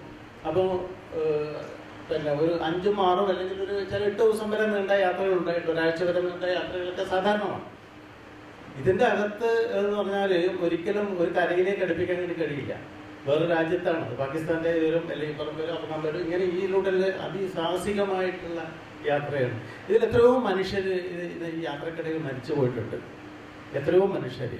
ഒരു പിന്നെ ചങ്ങരകുളം ആ ഭാഗത്തുള്ള ഒരു സ്ഥലത്ത്, കൊടിഞ്ഞി എന്ന് പറഞ്ഞ ഒരു സ്ഥലത്ത്, മലപ്പുറം ജില്ലയിലെ കൊടിഞ്ഞിയിൽ 70ഓളം ആളുകൾ ലോഞ്ചിൽ പോയിട്ട് ആ പ്രദേശത്ത് ആ ലോഞ്ച് തന്നെ മുങ്ങിപ്പോയിട്ടുണ്ട്. അവർ തിരിച്ചു വന്നിട്ടില്ല. നമ്മുടെ ചരിത്രത്തിൽ എവിടെയും അതൊന്നും രേഖപ്പെടുത്താറില്ല. അപ്പം ഈ ഇങ്ങനെയുള്ള മരണങ്ങളും വലിയ സാഹസികം മാത്രമല്ല, ഇപ്പം ദുബായ് എന്ന് പറഞ്ഞാൽ ദൂരെ ഇങ്ങനെ കാണിച്ചു കൊടുക്കും. ഏകദേശം ഒരു കുറച്ച് നമ്മൾ ദൂരെ ഒരു പൊട്ട് പോലെയൊക്കെ കാണും ആ സാധനം. അവിടെ നിന്ന് നീണ്ടിയിട്ട് വേണം കര പിടിക്കാൻ വേണ്ടി. ഇന്ന് നമ്മൾ മലയാളി അനുഭവിക്കുന്ന ഈ സാമ്പത്തിക ഗുണങ്ങൾ അല്ലെങ്കിൽ അതിൻ്റെ സന്തോഷങ്ങൾക്ക് നമ്മൾ ഏറ്റവും കടപ്പെട്ടിരിക്കുന്നത് ഗൾഫ് മണിയോട് തന്നെയാണ്. പക്ഷെ അതൊന്നും നമ്മൾ രേഖപ്പെടുത്താറില്ല. അപ്പോൾ അതിലുള്ള ഒരു ഈ ലോഞ്ചിൽ പോയ കേരളം എന്ന പേരുള്ള ഒരു പരമ്പര, അങ്ങനെ നമ്മുടെ മനു റഹ്മാൻ എന്ന് പറഞ്ഞ പിന്നെ പത്രപ്രവർത്തകൻ കൂടിയാണ്, ഇദ്ദേഹത്തെ ഉപയോഗിച്ചുകൊണ്ട് നമ്മൾ ഈ അനുഭവങ്ങൾ കളക്ട് ചെയ്യാൻ പറയുന്നത്. ഈ അനുഭവങ്ങൾ കളക്ട് ചെയ്യുക എന്ന് പറയുമ്പോഴേക്കും ഇതിൽ പഴയ ആദ്യ തലമുറയാണ്, ലോഞ്ചിൽ പോയ ആളുകളാണ്. ലോഞ്ചിൽ പോയ കേരളം എന്നുള്ള തലക്കെട്ടോടും കൂടിയാണ് ആ സാധനം വരുന്നത്. അതിൽ പലർക്കും ഓർമ്മക്ഷയം സംഭവിച്ചിരിക്കുന്നു. പിന്നെ ചിലർക്ക് പറയാനുള്ള ആരോഗ്യമില്ല. ചിലർക്ക് ഇത് രണ്ടുമുള്ള ആളുകൾ പറഞ്ഞ് എഴുതിയെടുത്ത ഒരു പരമ്പരയായിരുന്നു. നമ്മൾ വളരെ ഹൃദയവേദനയോട് കൂടിയാണ് ഓരോ രംഗവും അതിൻ്റെ അകത്ത് സംഭവിക്കുന്നത്. അപ്പോൾ ഒരു അനുഭവം മാത്രം പറയാം. എന്താണ് അനുഭവം എന്ന് പറഞ്ഞാൽ, ഈ പിന്നെ ലോഞ്ചിൽ വെച്ചിട്ട് ഒരു 3 സഹോദരങ്ങൾ അവർ ബോംബെക്ക് പോയിക്കൊണ്ട് ജീവിതത്തിൻ്റെ കഷ്ടപ്പാടെ കൊണ്ട് എന്തൊക്കെ വെച്ച് പറയുകയായിട്ടാണ് അവർ പോകുന്നത്. പോയിട്ട് ഈ മൂത്ത ആൾക്ക് അസുഖം പിടിച്ചു. എന്തോ അസുഖം പിടിച്ചു, ഒന്നും ചെയ്യാൻ പറ്റുന്നില്ല. ഛർദ്ദിക്കുന്നു, അയാൾ കുഴഞ്ഞു വീഴുന്നു, പിന്നെ ഇവർ ചൂടുവെള്ളം കൊടുക്കുന്നു, ഇങ്ങനെയൊക്കെ പോവുകയാണ്. ഒന്നും ചെയ്യാനില്ല. അവിടെ ഹോസ്പിറ്റലിലോ യാതൊരു തരത്തിലും സൗകര്യമില്ല. അയാൾ പിന്നെ കടലിൽ വെച്ച് മരിക്കുന്നു. എന്താ ചെയ്യാൻ പറ്റുക? ബോഡി എവിടെ കൊണ്ടുപോകും? ഒന്നും ചെയ്യാൻ പറ്റില്ല. അവസാനം എന്ത് ചെയ്യുമെന്ന് പറഞ്ഞാൽ ഒരു എന്താണെന്ന് പറയാം, ശുശ്രൂഷ, അവസാന ശുശ്രൂഷ ഒക്കെ ചെയ്ത് ഒരു കിട്ടുന്ന തുണിയൊക്കെ ഇട്ട് മൂടിയിട്ട് രണ്ടാമത്തെ അനുജൻ, ഇയാളുടെ രണ്ടാമത്തെ അനുജൻ തലയുടെ ഭാഗം, അതിൻ്റെ ഇളയ ആൾ കാലിൻ്റെ ഭാഗം ഇതായിട്ട് കടലിലേക്ക് എറിയുകയാണ് അല്ലേ. അപ്പോൾ ഒന്ന് ആലോചിച്ച് നോക്കണം. ഇത്തരം ഇത് നമ്മുടെ എന്താണ് പറയുക, ഇത്തരം സംഗതികളെ കുറിച്ച് അല്ലെങ്കിൽ ആ കാലത്തിൻ്റെ അടയാളങ്ങൾ രേഖപ്പെടുത്തുന്നതിൻ്റെ ഏറ്റവും വലിയ മീഡിയ എന്നുള്ള രീതിയിൽ കൂടിയാണ് ഈ സാഹിത്യ പത്രപ്രവർത്തനം ഉള്ളത്. അതിൽ പത്രാധിപന്റെ ഇടപെടൽ എന്ന് പറയുന്നത് അതിൽ സർഗാത്മകമായ ഇടപെടൽ വളരെ പ്രധാനപ്പെട്ട ഒന്നാണ്. ഞാനിങ്ങനെ പിന്നെ രാമേന്ദ്ര ഗുഹയുടെ ഒരു പുസ്തകം വായിച്ചുകൊണ്ടിരുമ്പോൾ അതിൽ ഉള്ള ഒരു എഡിറ്ററെ കുറിച്ച് പറയുന്നുണ്ട്. ഞാൻ പെട്ടെന്ന് എൻ്റെ ഓർമ്മയിലേക്ക് വരുന്നില്ല. ഹേമന്ത് അദ്വാനിയാണ്, ഉരുക്കുൺ അദ്വാനി എന്ന് പറഞ്ഞ് അദ്ദേഹം പറയുന്നു. അദ്ദേഹത്തെക്കുറിച്ച് രാമേന്ദ്ര ഗുഹ എഴുതുന്ന ഒരു സന്ദർഭം ഭയങ്കര രസമാണ്. ഈ പത്രാധിപർക്ക് ഈ സാധനം എഡിറ്റ് ചെയ്യാൻ വേണ്ടി അയക്കുന്നു. അദ്ദേഹം പറയുന്നു ഇത് ശരിയായിട്ടില്ല. രാമേന്ദ്ര ഗുഹയോടാണ് പറയുന്നത് ഇത് ശരിയായിട്ടില്ല.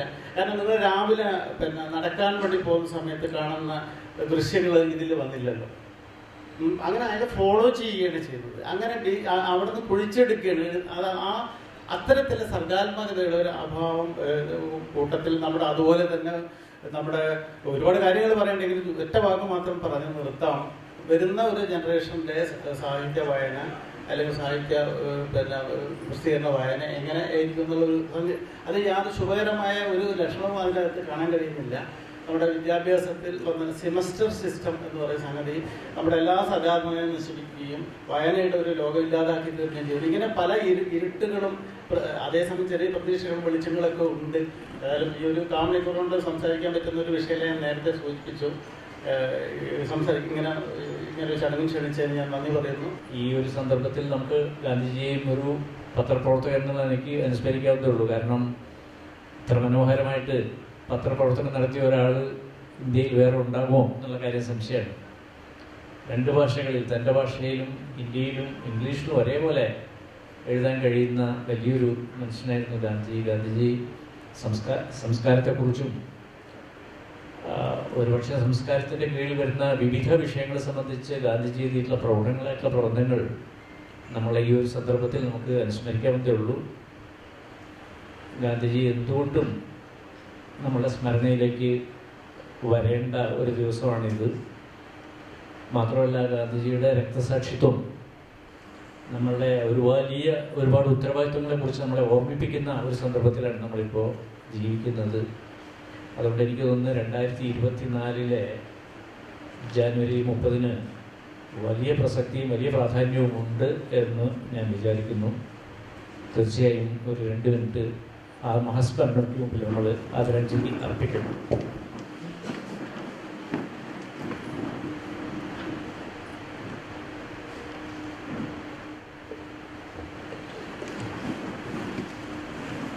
തുടർന്ന് സംസാരിക്കുന്നത് സരിതയാണ്.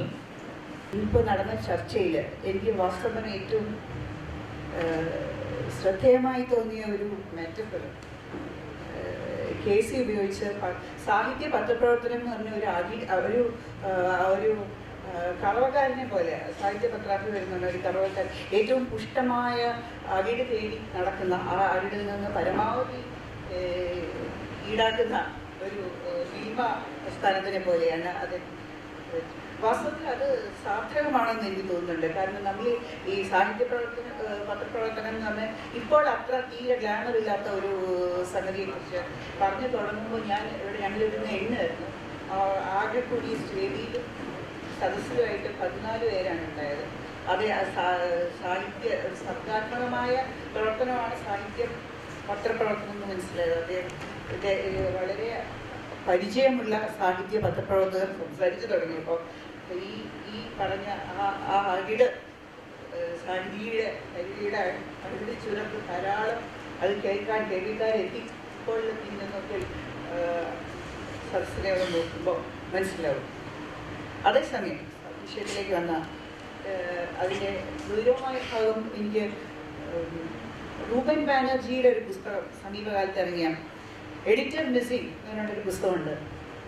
എഡിറ്റർ മിസ്സിംഗ് എന്ന് പറഞ്ഞ പുസ്തകത്തിൻ്റെ പശ്ചാത്തലത്തിൽ ഈ ചർച്ചയ്ക്ക് എഡിറ്റർ ഇല്ലാതായിക്കൊണ്ടിരിക്കുന്ന ആ അവസ്ഥ, സാങ്കേതിക വിദ്യയുടെ അതിപ്രസരത്തിൽ സാഹിത്യ പത്രപ്രവർത്തനം ശുഷ്കമായിക്കൊണ്ടിരിക്കുന്ന ആ അവസ്ഥ വളരെ പ്രസക്തിയുള്ളതാണ്. അതിനെക്കുറിച്ചുള്ള ചർച്ച ഒരേ സമയം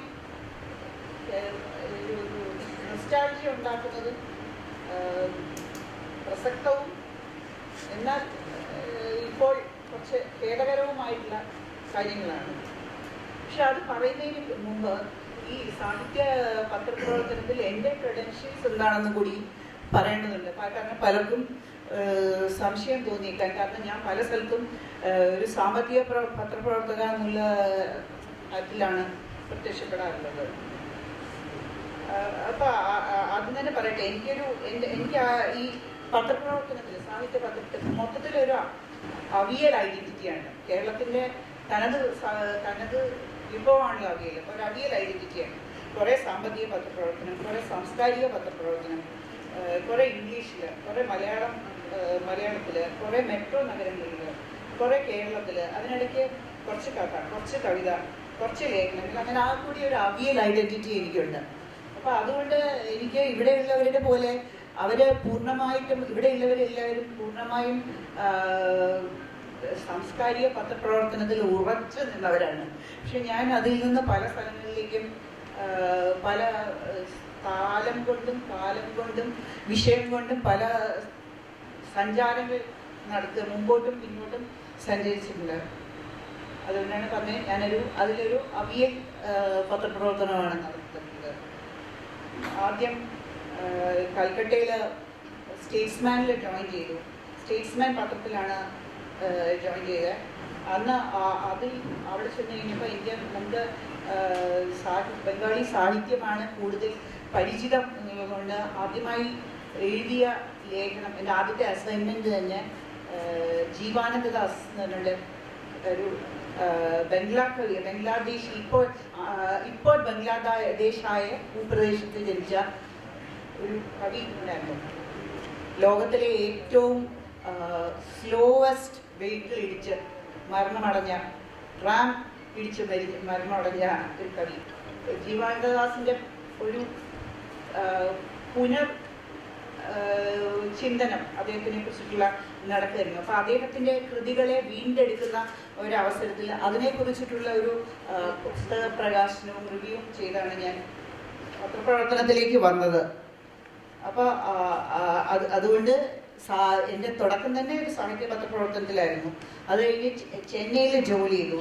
അവിടെ ജർമ്മൻ നോവലിസ്റ്റായ ഗുന്തർ ഗ്രാസ്, അദ്ദേഹം ടീം ഡ്രം ഒക്കെ നൊബേൽ ഒക്കെ കിട്ടിയ അദ്ദേഹം അവിടെ അജ്ഞാതവാസത്തിൽ കഴിയുമായിരുന്നു. അദ്ദേഹത്തിന് ഇൻ്റർവ്യൂ ചെയ്യാൻ തരപ്പെട്ടു അന്ന്. അത് കഴിഞ്ഞ് മുൽക്രാജ് ആനന്ദ് എന്ന് പറഞ്ഞാൽ സാമാന്യം എക്സെൻട്രിക് ആയിട്ട്, അറ്റ്ലീസ്റ്റ് എല്ലാ എഴുത്തുകാരും എക്സെൻട്രിക് ആണ്, പക്ഷേ ഞാൻ കണ്ടതിൽ വെച്ച് ഏറ്റവും എക്സെൻട്രിക് ആയിട്ടുള്ള ഒരു ആളായിരുന്നു. അദ്ദേഹത്തിന് ഇൻ്റർവ്യൂ ചെയ്യാൻ സാധിച്ചു. അദ്ദേഹം എന്നെക്കൊണ്ട്, അതായത് സതി നിർമ്മാർജ്ജനം ചെയ്തിട്ട് വളരെ കാലമായിട്ടില്ല, അദ്ദേഹം സതി നിർമ്മാർജ്ജനം ചെയ്യാൻ ഞാൻ പ്രതിജ്ഞ എടുക്കുന്നു പറഞ്ഞിട്ട് എന്നെക്കൊണ്ട് അവിടെ നിന്ന് വളരെ നാടകീയമായി പ്രതിജ്ഞയൊക്കെ എടുപ്പിച്ചു. അങ്ങനെയൊക്കെയുള്ള പല ഇതൊക്കെ ചെയ്തിട്ടാണ്, പല വിദ്യകളും ചെയ്തിട്ടാണ് അദ്ദേഹം ഇൻ്റർവ്യൂ തന്നത്. ഇൻ്റർവ്യൂ ചെന്നിട്ട് അത് കഴിഞ്ഞ് വളരെ സ്നേഹത്തോടുകൂടി എല്ലാ വർഷവും മരിക്കുന്നത് വരെ എല്ലാ വർഷവും എനിക്ക് അന്ന് New York garden to my daughter in Kerala എന്ന് അയക്കുമായിരുന്നു. അത്ര ആ വിധത്തിൽ സാഹിത്യ പത്രപ്രവർത്തനം എങ്ങനെയോ ഞാൻ അത് സ്വീകരിച്ചില്ലെങ്കിലും എൻ്റെ കൂടെ എപ്പോഴും ഉണ്ടായിരുന്നു. അത് കഴിഞ്ഞ് മലയാള മനോരമയുടെ വനിത എന്ന് പറഞ്ഞ മാസികയിൽ 7 വർഷം ജോലി ചെയ്തതാണ്. അതിൽ ഏറ്റവും മികച്ച പ്രൊഫഷണൽ ട്രെയിനിങ് കിട്ടാൻ സാധിച്ചത്. അത് ആ സമയത്ത് മലയാള മനോരമയിലെ സ്ത്രീകളെ എടുക്കുന്നുണ്ടായിരുന്നില്ല. പക്ഷെ എൻ്റെ ഭാഗ്യവശാൽ, കാരണം എന്താണെന്ന് വെച്ചാൽ വനിതയിൽ ജോലി കിട്ടിയത് കാരണം വനിത അവിടെ ആർക്കും വേണ്ടാത്ത ഒരു സ്ഥലമായതുകൊണ്ട്, ആള് വളരെ കുറവായതുകൊണ്ട് വളരെ ജൂനിയർ ആയിട്ടുള്ള ആളുകളുടെ മേല് വളരെ ഭാരിച്ച ചുമതലകൾ വന്നുകൂടി. അപ്പോൾ ആറ്റിലേക്ക് വീണ് നല്ല ഒഴുക്കുള്ള ആറ്റിലേക്ക് വീണ് നീന്തൽ പഠിക്കുന്ന പോലെ പല ജോലികളും ചെയ്യാൻ പഠിച്ചു. എൻ്റെ ഒരു ഓർമ്മ, അക്കാലത്ത് പല നേരത്തെ കെ പി മോഹൻ സാർ പറഞ്ഞ പോലെ നമ്മൾ പ്ലാനിങ് കൊണ്ട് പല വിധത്തിലും അതിൻ്റെ സ്വഭാവത്തിന്, ആ മാസികയുടെ സ്വഭാവത്തിന് മാറ്റം ഉണ്ടാക്കാൻ സാധിക്കും. ഇന്ന് നിങ്ങളിപ്പോൾ കാണുന്ന വനിതയായിരുന്നില്ല ഒരു 20-30 കൊല്ലം മുമ്പ് ഞങ്ങൾ കുറച്ച് പേര് അന്നത്തെ ചെറുപ്പക്കാരുണ്ടാക്കിയിരുന്ന വനിത. അതിൽ സാഹിത്യം, സാംസ്കാരിക പ്രവർത്തനം, സാമൂഹ്യ മാറ്റത്തിന് വേണ്ടുന്ന പല കാര്യങ്ങളും ഞങ്ങൾക്കതിൽ ഇൻകോർപ്പറേറ്റ് ചെയ്യാൻ സാധിച്ചിരുന്നു.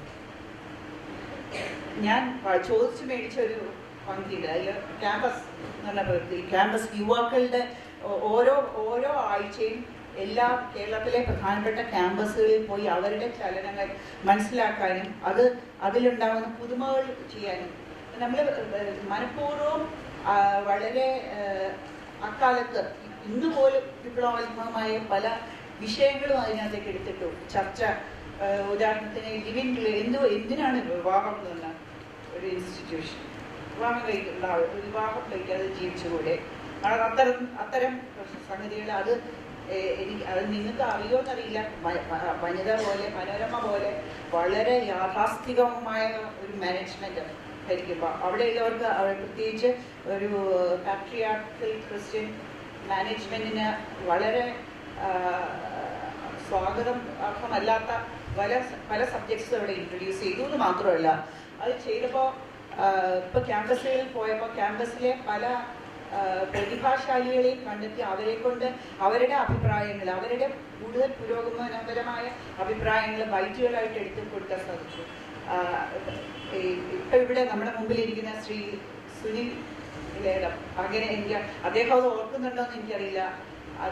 അദ്ദേഹത്തിനെ ഞാൻ ക്യാമ്പസിൽ പോയി, അന്ന് എന്നോട് KGS ആണ് പറഞ്ഞത്. ഞാൻ ഇതുപോലെ കുറച്ചൊരു കുഴപ്പം പിടിച്ച വിഷയമായിരുന്നു. അപ്പം ഞാൻ അതിനെക്കുറിച്ച് നന്നായിട്ട് സംസാരിക്കുന്ന സ്റ്റുഡൻസിനെ വേണമെന്ന് KGS ആണ് എൻ്റെ അടുത്ത് പറഞ്ഞ്, അന്ന് MA പഠിക്കുകയാണ് സുനിലിനെ കൊണ്ട് സംസാരിപ്പിച്ചു. സുനിലിൻ്റെ ഒരു ഫൈറ്റ് നേതൃത്വം. അപ്പം അത്തരം കാര്യങ്ങളിലൂടെ പലതരം ആൾക്കാരെ കൊണ്ട് ചെയ്തിട്ട് അത്തരം സമയത്ത് ഈ ഒരു വസ്തുക്കൂടി പറഞ്ഞ പോലെ സർക്കുലേഷൻ്റെ കാര്യത്തിൽ നമ്മുടെ മേൽ വലിയ ബന്ധനങ്ങളുണ്ടായിരുന്നു.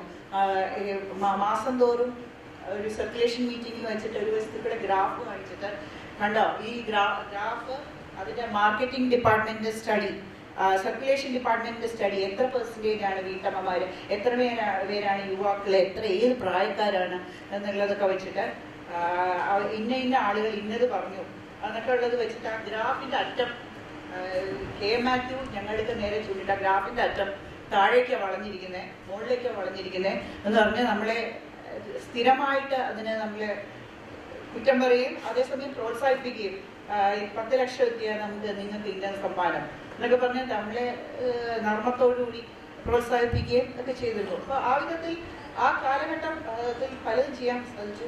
അതേ സമയത്ത് തന്നെ മനോരമയുടെ ഓണം വിശേഷാൽ പ്രതി എന്നതിലായിരുന്നു ചെയ്തിരുന്നത്.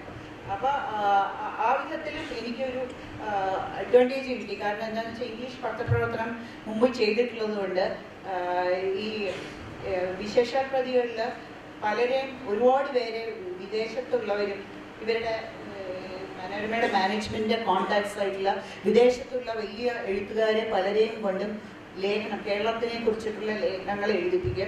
ആ ലേഖനങ്ങൾ മലയാളത്തിൽ അവർ ഇൻ്റർവ്യൂ ചെയ്ത് അത് അവരുടെ അതായിട്ട് എഴുതുക, അങ്ങനത്തെ ജോലികളും വന്നു. അപ്പം ആ വിധത്തിൽ, പക്ഷേ ഈ വിധത്തിൽ എനിക്ക് ഒരു പക്ഷേ സാഹിത്യ പത്രപ്രവർത്തനം എന്ന് ഞാൻ പറയുന്നില്ല, സാംസ്കാരിക പത്രപ്രവർത്തനത്തിൻ്റെ ഒരു സുവർണ കാലം തന്നെയായിരുന്നു അതേ സമയത്ത്. അത് കഴിഞ്ഞിട്ടാണ് ഈ സാമ്പത്തിക പത്രപ്രവർത്തനത്തിലേക്ക് പോയത്. JNU പോയി ഇംഗ്ലീഷ് അപ്ലൈഡ് എക്കണോമിക്സിൽ MPhil ചെയ്തു. അത് കഴിഞ്ഞിട്ട് ഡൽഹി ഇന്ത്യൻ എക്സ്പ്രസിൻ്റെ ഫൈനാൻഷ്യൽ എക്സ്പ്രസ്സിൽ ജോലി ചെയ്യുമ്പോഴും അവരുടെ സപ്ലിമെൻറ്റ്സിലും വീക്കെൻഡ് പേജസിലും പുസ്തക സംബന്ധമായ ഫീച്ചേഴ്സൊക്കെ ചെയ്തിരുന്നു. പക്ഷേ അത് ഈ പറഞ്ഞ പോലെ നമ്മുടെ നാട്ടിൽ അത്ര എത്തുന്നില്ല എന്നുള്ളത് കൊണ്ട് എങ്കിലും അത് അതിൻ്റേതായ ഒരു ഓഡിയൻസ് ക്രിയേറ്റ് ചെയ്തു. നമ്മൾ ഈ ചർച്ചയുടെ ഒരു സെക്കൻഡ് റൗണ്ടിലേക്ക് കിടക്കുകയാണ്. ഇപ്പം നേരത്തെ സംസാരിച്ചവർ തന്നെ വീണ്ടും അവർക്കൊരു ചാൻസ് കൂടി കൊടുക്കും. വളരെ കുറഞ്ഞ പരിമിതമായിട്ടുള്ള സമയം എടുക്കാൻ പറ്റുള്ളൂ. ഈ ചർച്ചയിൽ ഉയർന്നു വന്നിട്ടുള്ള പ്രശ്നങ്ങളെ സംബന്ധിച്ച് പറയാവുന്നത്, അല്ലെങ്കിൽ നേരത്തെ വിട്ടുപോയ വല്ല കാര്യങ്ങളും ഉണ്ടെങ്കിൽ ബാക്കി വെച്ചത് പറയാവുന്ന ഒരു സമയമാണ്. എന്തായാലും നമുക്കൊരു 10 മിനിറ്റ് അല്ലെങ്കിൽ ഒരു 5 മിനിറ്റെങ്കിലും സദസ്സിന് വിട്ടുകൊടുക്കുകയും വേണം. അപ്പോൾ വളരെ പെട്ടെന്ന് ഒന്ന് റൗണ്ടപ്പ് ചെയ്യാനായിട്ട് എല്ലാവർക്കും ഉള്ള ഒരു സമയമാണ് ഇനി വരുന്നത്.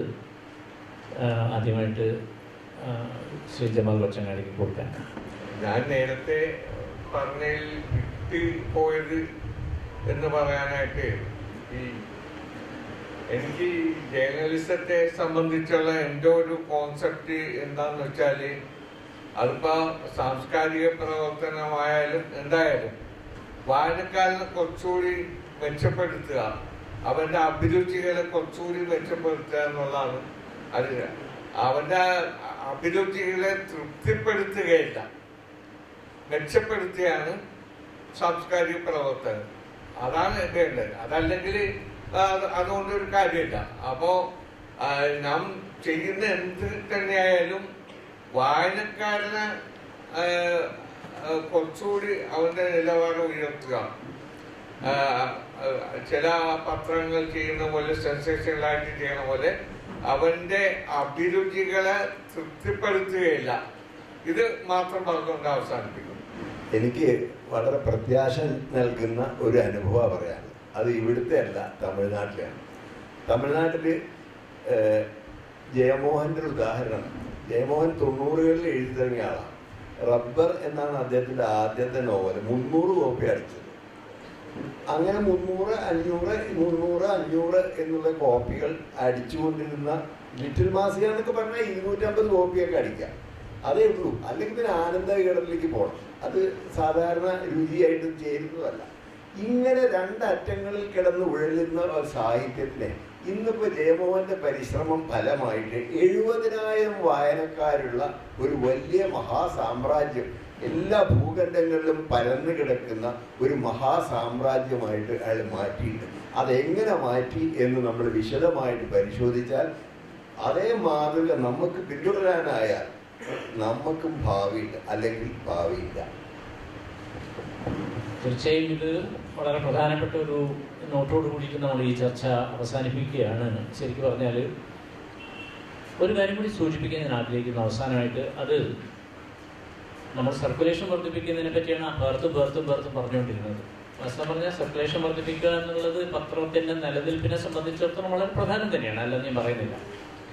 പക്ഷേ കാലഘട്ടത്തിൻ്റെ ഒരു ഉത്തരവാദിത്വം എന്നുള്ള നിലയ്ക്ക് സാംസ്കാരിക പത്രപ്രവർത്തനം എങ്ങനെ ഏറ്റെടുക്കാം, അതിന് ഭാഗത്തിന് നമ്മളുടെ ആനുകാലികങ്ങളെ മാറ്റിയെടുക്കാൻ എങ്ങനെ കഴിയും, ഇതൊരു വളരെ പ്രധാനപ്പെട്ട ഒരു ചോദ്യമാണ്.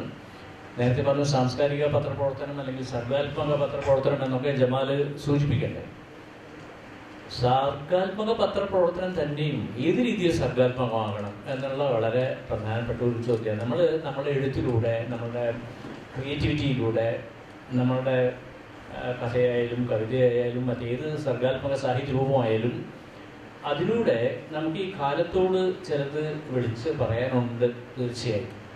കാരണം ഈ കാലം മാറിക്കൊണ്ടിരിക്കുന്നതും കാലത്തിന് രൂപഭേദം വന്നുകൊണ്ടിരിക്കുന്നതും ഒക്കെ തീർച്ചയായിട്ടും സംസ്കാരത്തിൻ്റെ ചില ശൂന്യസ്ഥലികളിലൂടെ ആളുകൾ പ്രവേശിച്ചുകൊണ്ടാണ്. അപ്പോൾ അത്തരം ശൂന്യസ്ഥലികളിലൂടെ പ്രവേശിച്ചു കൊണ്ടിരിക്കുന്ന നിഷിദ്ധ പ്രവണതകളെ നമുക്കെങ്ങനെ നമ്മുടെ സർഗാത്മക പത്രപ്രവർത്തനം കൊണ്ട് നേരിടാനാവും? അല്ലെങ്കിൽ ആ രംഗത്ത് ഓഫ്കോഴ്സ് കൊമേഴ്സ്യലായിട്ടുള്ള താല്പര്യങ്ങളും കൊമേഴ്സ്യലായിട്ടുള്ള പ്രശ്നങ്ങളും ഒക്കെ അവിടെ നിലനിൽക്കെ തന്നെ നമുക്കിതിൻ്റെ ഉള്ളടക്കത്തെ ഗുണപരമായിട്ട് എങ്ങനെ മാറ്റി തീർക്കാൻ കഴിയുമെന്നുള്ള വളരെ പ്രധാനപ്പെട്ട ഒരു ചോദ്യം നമ്മുടെ മുമ്പിൽ ഉയരുന്നുണ്ട്. ആ ചോദ്യത്തിന് ഉത്തരം കാണാതെ സാഹിത്യ പത്രപ്രവർത്തനത്തെക്കുറിച്ച് നമുക്ക് പറയാൻ കഴിയില്ല. കാരണം ക്ലീഷയായിട്ടുള്ള സ്റ്റോറികൾ, ക്ലീഷയായിട്ടുള്ള ഒരു സമീപന ശൈലികൾ, വായിക്കാൻ ഇമ്പം തോന്നിക്കുന്ന രീതിയിലുള്ള വായനാ വിഭവങ്ങൾ, അതിനപ്പുറത്തേക്ക് നമുക്ക് ഈ രംഗത്തെ എങ്ങനെ കുറച്ചുകൂടി സീരിയസ് ആക്കി മാറ്റാം എന്നുള്ള വളരെ പ്രധാനപ്പെട്ട ഒരു ചോദ്യം കൂടി ഉയരുന്നുണ്ട്. നേരത്തെ പറഞ്ഞു, ഷെയ്ഖ് സംസാരിച്ചപ്പോൾ പറഞ്ഞു, എത്രയോ പത്രാധിപന്മാർ അവരുടെ ജീവിതം അവരുടെ എഴുത്ത് മാറ്റി വെച്ച് എഴുതിക്കുന്ന ഒരവസ്ഥയിലേക്ക് പോയി എന്ന് പറഞ്ഞു. അത് ഇപ്പോൾ ഉദാഹരണത്തിന് ഞാൻ ഓർക്കുന്നത് ദേശാഭിമാനി വാരികയുടെ ഒരു പത്രാധിപരായിട്ട് എം എൻ കുറുപ്പുണ്ടായിരുന്നു. എം എൻ കുറുപ്പ് ഇല്ലായിരുന്നെങ്കിൽ ഒരു പക്ഷേ വൈലോപ്പിള്ളി ശ്രീധരമേനോന്റെ ആത്മകഥ കാവ്യലോക സ്മരണകൾ എന്ന് പറഞ്ഞ പുസ്തകമേ ഉണ്ടാവില്ലായിരുന്നു എന്ന് നമുക്ക് എല്ലാവർക്കും അറിയാം. ആ ഒരു പുസ്തകം എഴുതിക്കാൻ വേണ്ടിയിട്ട് എം എൻ കഷ്ടപ്പെട്ട വൈലോപ്പിള്ളി മാഷ എടുക്കുന്ന നേരത്തെ ഇവിടെ അകിട് ചേർത്തിക്കുക എന്ന് പറഞ്ഞല്ലോ. വൈലോപ്പിള്ളി മാഷിന്റെ അകിട് ചേർത്തിക്കാൻ കുറച്ച് ബുദ്ധിമുട്ടുള്ള ഒരു വളരെ കുത്തും ചവിട്ടുമൊക്കെ ഉള്ളൊരു പശുവാണത്.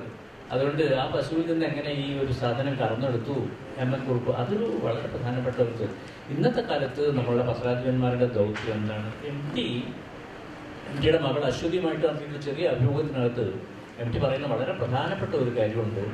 ഒരു പത്രാഫീസിൽ വരുന്ന മുഴുവൻ കാര്യങ്ങളും ഒരു പത്രാധിപർക്കോ അല്ലെങ്കിൽ സഹപത്രാധിപർക്കോ വായിക്കാൻ പറ്റിയെന്നുമില്ല. പക്ഷേ ഏത് വലിയ എഴുത്തുകാരനായാലും അയാളുടെ എഴുത്തിലും അയാൾക്ക് ഒരു തെറ്റ് സംഭവിക്കാം എന്നൊരു എഡിറ്റർ മനസ്സിൽ വിചാരിക്കണം. ആ തെറ്റിനെ അയാൾ മുൻകൂട്ടി കണ്ടുകൊണ്ട് വേണം അയാൾ ഏതൊരു വലിയ എഴുത്തുകാരനായാലും ടേക്കൺ ഫോർ ഗ്രാൻറ്റഡ് എന്നുള്ള രീതിയിൽ ഏതൊരു എഴുത്തുകാരനെ സമീപിക്കരുത് എന്ന് എം ടി സൂചിപ്പിക്കുന്നുണ്ട്. അത് എഡിറ്റർമാർക്കുള്ളൊരു വലിയ പാഠമാണ് എന്ന് ഞാൻ വിചാരിക്കുന്നു.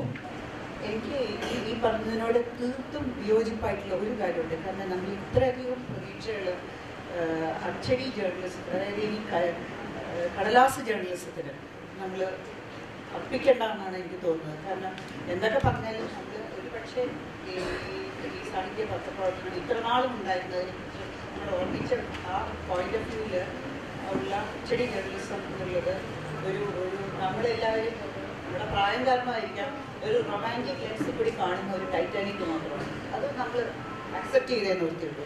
ഇപ്പോൾ സാഹിത്യ പത്രപ്രവർത്തനം എന്ന് പറഞ്ഞാൽ അച്ചടിയോ സർക്കുലേഷനോ ഒന്നുമല്ല പ്രധാനമായിട്ടും.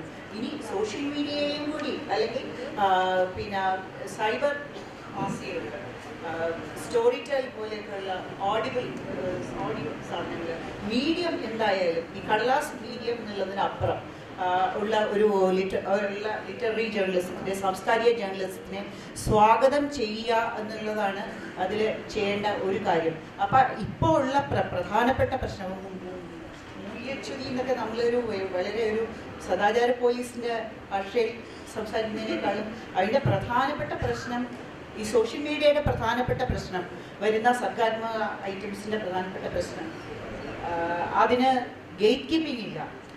ആരും അതിനെ നല്ല ഗുണദോഷ വിചാരം ചെയ്യുന്നില്ല. അതായത് ഒരു ഉത്കൃഷ്ടരായ ആൾക്കാരും ഗുണദോഷം വിചാരം ചെയ്യുന്നില്ല എന്നുള്ളതാണ്. ആ പ്രശ്നത്തിനെ എങ്ങനെ മറികടക്കാം? അപ്പം നമ്മളൊക്കെ വായിച്ച പോലെ ഏറ്റവും പോഷകസമ്പന്നമായ ഉത്കൃഷ്ടമായ സാഹിത്യകൃതികൾ പുതുതലമുറയ്ക്ക് എങ്ങനെ പരിചിതമാക്കാം എന്നുള്ളതിനെ കുറിച്ചിട്ടുള്ള ഒരു വർക്ക്ഷോപ്പ് നടത്തുന്നതിനെ കുറിച്ച് സാഹിത്യ അക്കാദമിക്ക് ആലോചിക്കാവുന്നതാണ്. വർക്ക്ഷോപ്പ് അല്ല, ഒരു ബ്രെയിൻ സ്റ്റോമിംഗ് സെഷൻ തന്നെ ആലോചിക്കാവുന്നതാണ്. കാരണം ഇതിൽ ഇൻ്റർവ്യൂ ചെയ്യേണ്ടത് സാഹിത്യ അക്കാദമി തന്നെയാണ്. കാരണം ജേർണലിസത്തിന് പൊതുവെ ഉണ്ടായിരിക്കുന്ന ക്ഷീണത്തിൽ അതിൽ ഏറ്റവും അധികം ബാധിച്ചിരിക്കുന്നത്, എപ്പോഴും ഏറ്റവും കൂടുതൽ വൾനറബിൾ ആയിട്ടുള്ളത് സാഹിത്യ പത്രപ്രവർത്തനമാണ്. പെരുന്നാൾ വന്നാലും വിരുന്നുകാരൻ വന്നാലും ആദ്യം കോഴിക്കാണ് വേവലാതി എന്ന് പറയുന്നത് പോലെയാണ് സാഹിത്യ പത്രപ്രവർത്തനങ്ങളുടെ കാര്യം. ആ കാര്യത്തിൽ സാഹിത്യ അക്കാദമിയാണ് അതിനെക്കുറിച്ച് അടിയന്തരമായി അപായമണി മുഴക്കേണ്ടത്, ഡിസ്കഷൻസ് ഉണ്ടാക്കേണ്ടത്. ഇനി ഈ സെഷനെ സംബന്ധിച്ചുള്ള എല്ലാ ചോദ്യങ്ങളും ഒരു 10 മിനിറ്റ് നേരം, 5 മിനിറ്റേ ശരിക്കും ഉള്ളൂ, 5 മിനിറ്റ് കൂടി നമ്മളെ അടുത്ത സെഷനിൽ നിന്ന് കവർന്നെടുത്തുകൊണ്ട് 10 മിനിറ്റ് നേരം നല്ല ചോദ്യങ്ങളുണ്ടെങ്കിൽ അവൈലബിൾ ആണ്. സാർ, ഞാൻ ആദ്യം KC നാരായണ സാറ് പറഞ്ഞ കാര്യമാണ്. സാറ് പറഞ്ഞത് വളരെ ഒരു എഡിറ്ററിന്റെ ജോലി എന്ന് പറയുന്ന ഒരു ഹെർക്കൂലിയൻ ടാസ്ക്കാണ്. യഥാർത്ഥത്തിൽ ഡാവിഞ്ചി പറഞ്ഞ മാതിരി ഒരു റോക്കിൽ നിന്ന് ഒരു ശില്പം കാർവൗട്ട് ചെയ്ത പോലെ അത്രയും വളരെ ഹെർക്കൂലിയനാണ്. അതായത് മുട്ടുക ബൈബിളിൽ പറഞ്ഞ മാതിരി മുട്ടുവിൻ പക്കപ്പെടും എന്നുള്ള രീതിയിലാണ് യഥാർത്ഥത്തിൽ പത്രപ്രവർത്തകൻ പത്രാധിപർ ചെയ്യുന്നത്. പത്രാധിപരുടെ എഡിറ്റ് സാറ് മോഹൻ സാറ് പറഞ്ഞ മാതിരി പത്രാധിപരുടെ ഡിക്റ്റേറ്റർഷിപ്പിന്റെ കാലം കഴിഞ്ഞിരിക്കുന്നു. കാരണം സോഷ്യൽ മീഡിയയിൽ ആരും ഇവിടെ പറഞ്ഞ മാതിരി ഗേറ്റ് കീപ്പർ ഇല്ല. സരിത പറഞ്ഞ പോലെ സരിതയുടെ ഒരു കൊളാഷ് ഐഡന്റിറ്റി പറ്റി പറഞ്ഞിട്ടുണ്ട്.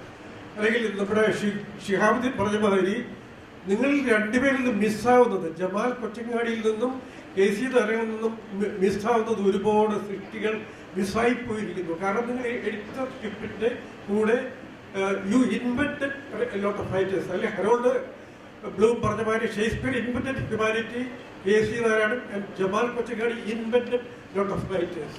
ഇതാണ് എനിക്ക് കേട്ട തോന്നിയത്. Thank you sir. അത് വളരെ ശരിയാണ്. സെലക്ഷൻ എന്ന് പറയുമ്പോൾ ഇൻക്ലൂഷൻ അല്ല എക്സ്ക്ലൂഷനും ഉണ്ട്. സ്വാഭാവികമായിട്ടും കണ്ടെത്തപ്പെടാതെയും തിരസ്കരിക്കപ്പെട്ടൊക്കെ പോയിട്ടുണ്ടാവും. അത് ഒഴിവാക്കാൻ പറ്റുമെന്ന് തോന്നിയത്. പക്ഷേ ഇന്നിപ്പോൾ സോഷ്യൽ മീഡിയ ഉള്ള കാരണം അതൊക്കെ പ്രതിഫലിക്കപ്പെടും, എവിടെയെങ്കിലും വരും. സരിത മാഡത്തിനോട് ഈ സർഗാത്മകതയിൽ ഈ കോർപ്പറേറ്റ് ഇടപെടലുള്ള ഒരു കാലഘട്ടം നമുക്കറിയാം. രാജഗോപാലിനൊക്കെ അയാൾക്ക് പണി വേണ്ട വെച്ച് പോകേണ്ട ശരിയാണ്. അതുമാതിരി ഈ മാനേജ്മെന്റ് നിങ്ങളുടെ സർഗാത്മകതയിൽ എത്രമാത്രമാണ് നിങ്ങൾക്ക് അത് നിർവഹിക്കാൻ കഴിയും? നിങ്ങളുടെ ഒരു സർഗാത്മകത ഉണ്ടല്ലോ, ഒരു ലേഖനമാണെങ്കിലും അത് എഴുതി കഴിഞ്ഞാൽ അതിൽ മാനേജ്മെന്റ് എന്താണ് അതിന് സെൻസർഷിപ്പാണ്, എന്താണ് നിങ്ങൾ കൊണ്ടുവരുന്നത്, എന്താണ് ഉദ്ദേശിക്കുന്നത്, അത് നിങ്ങൾക്ക് നിങ്ങളുടെ എല്ലാ സ്വാതന്ത്ര്യത്തോടു കൂടി നിങ്ങൾക്കത് പബ്ലിഷ് ചെയ്യാൻ കഴിയുമോ എന്നുള്ളതാണ് എൻ്റെ ചോദ്യം. നിങ്ങൾ പറയുന്ന നിങ്ങളുടെ സർഗാത്മകത നിങ്ങൾക്ക് അത് ഇംപ്ലിമെന്റ് ചെയ്യാൻ കഴിയുമോ? അതിന് നിങ്ങൾ മനോരമയാണ്, മാതൃഭൂമി, ഇവിടുത്തെ സമകാലിക പത്രങ്ങൾക്കൊക്കെ അതിനുള്ള സ്വാതന്ത്ര്യം നിങ്ങൾക്ക് തരുമെന്നാണ് നമ്മുടെ ചോദ്യം. ഇല്ല, തീർച്ചയായിട്ടും മാനേജ്മെന്റുകളുടെ അവരുടെ വ്യവസ്ഥാപിതമായ അവരുടെ താല്പര്യങ്ങൾക്ക് അപ്പുറത്തേക്കുള്ള കാര്യങ്ങളൊന്നും അവരനുവദിക്കില്ല. പക്ഷെ അവരുടെ സർക്കുലേഷനെ ബാധിക്കാത്ത വിധത്തിൽ സർഗാത്മകത പോഷിപ്പെടുത്തിക്കുന്നതിന് അവർക്ക് യാതൊരു വിരോധവുമില്ല. അതിൽ സ്വാതന്ത്ര്യത്തിന്റെ പ്രശ്നമൊന്നുമില്ല. അതോട് ഈ ഒരു ചോദ്യത്തോടുകൂടി നമ്മൾ ഈ സെഷൻ വൈൻഡപ്പ് ചെയ്യാണ്. ഞങ്ങൾ ഈ സ്റ്റേജ് തൊട്ടടുത്ത പ്രോഗ്രാമിലേക്കായിട്ട് മാറ്റിക്കൊടുക്കും.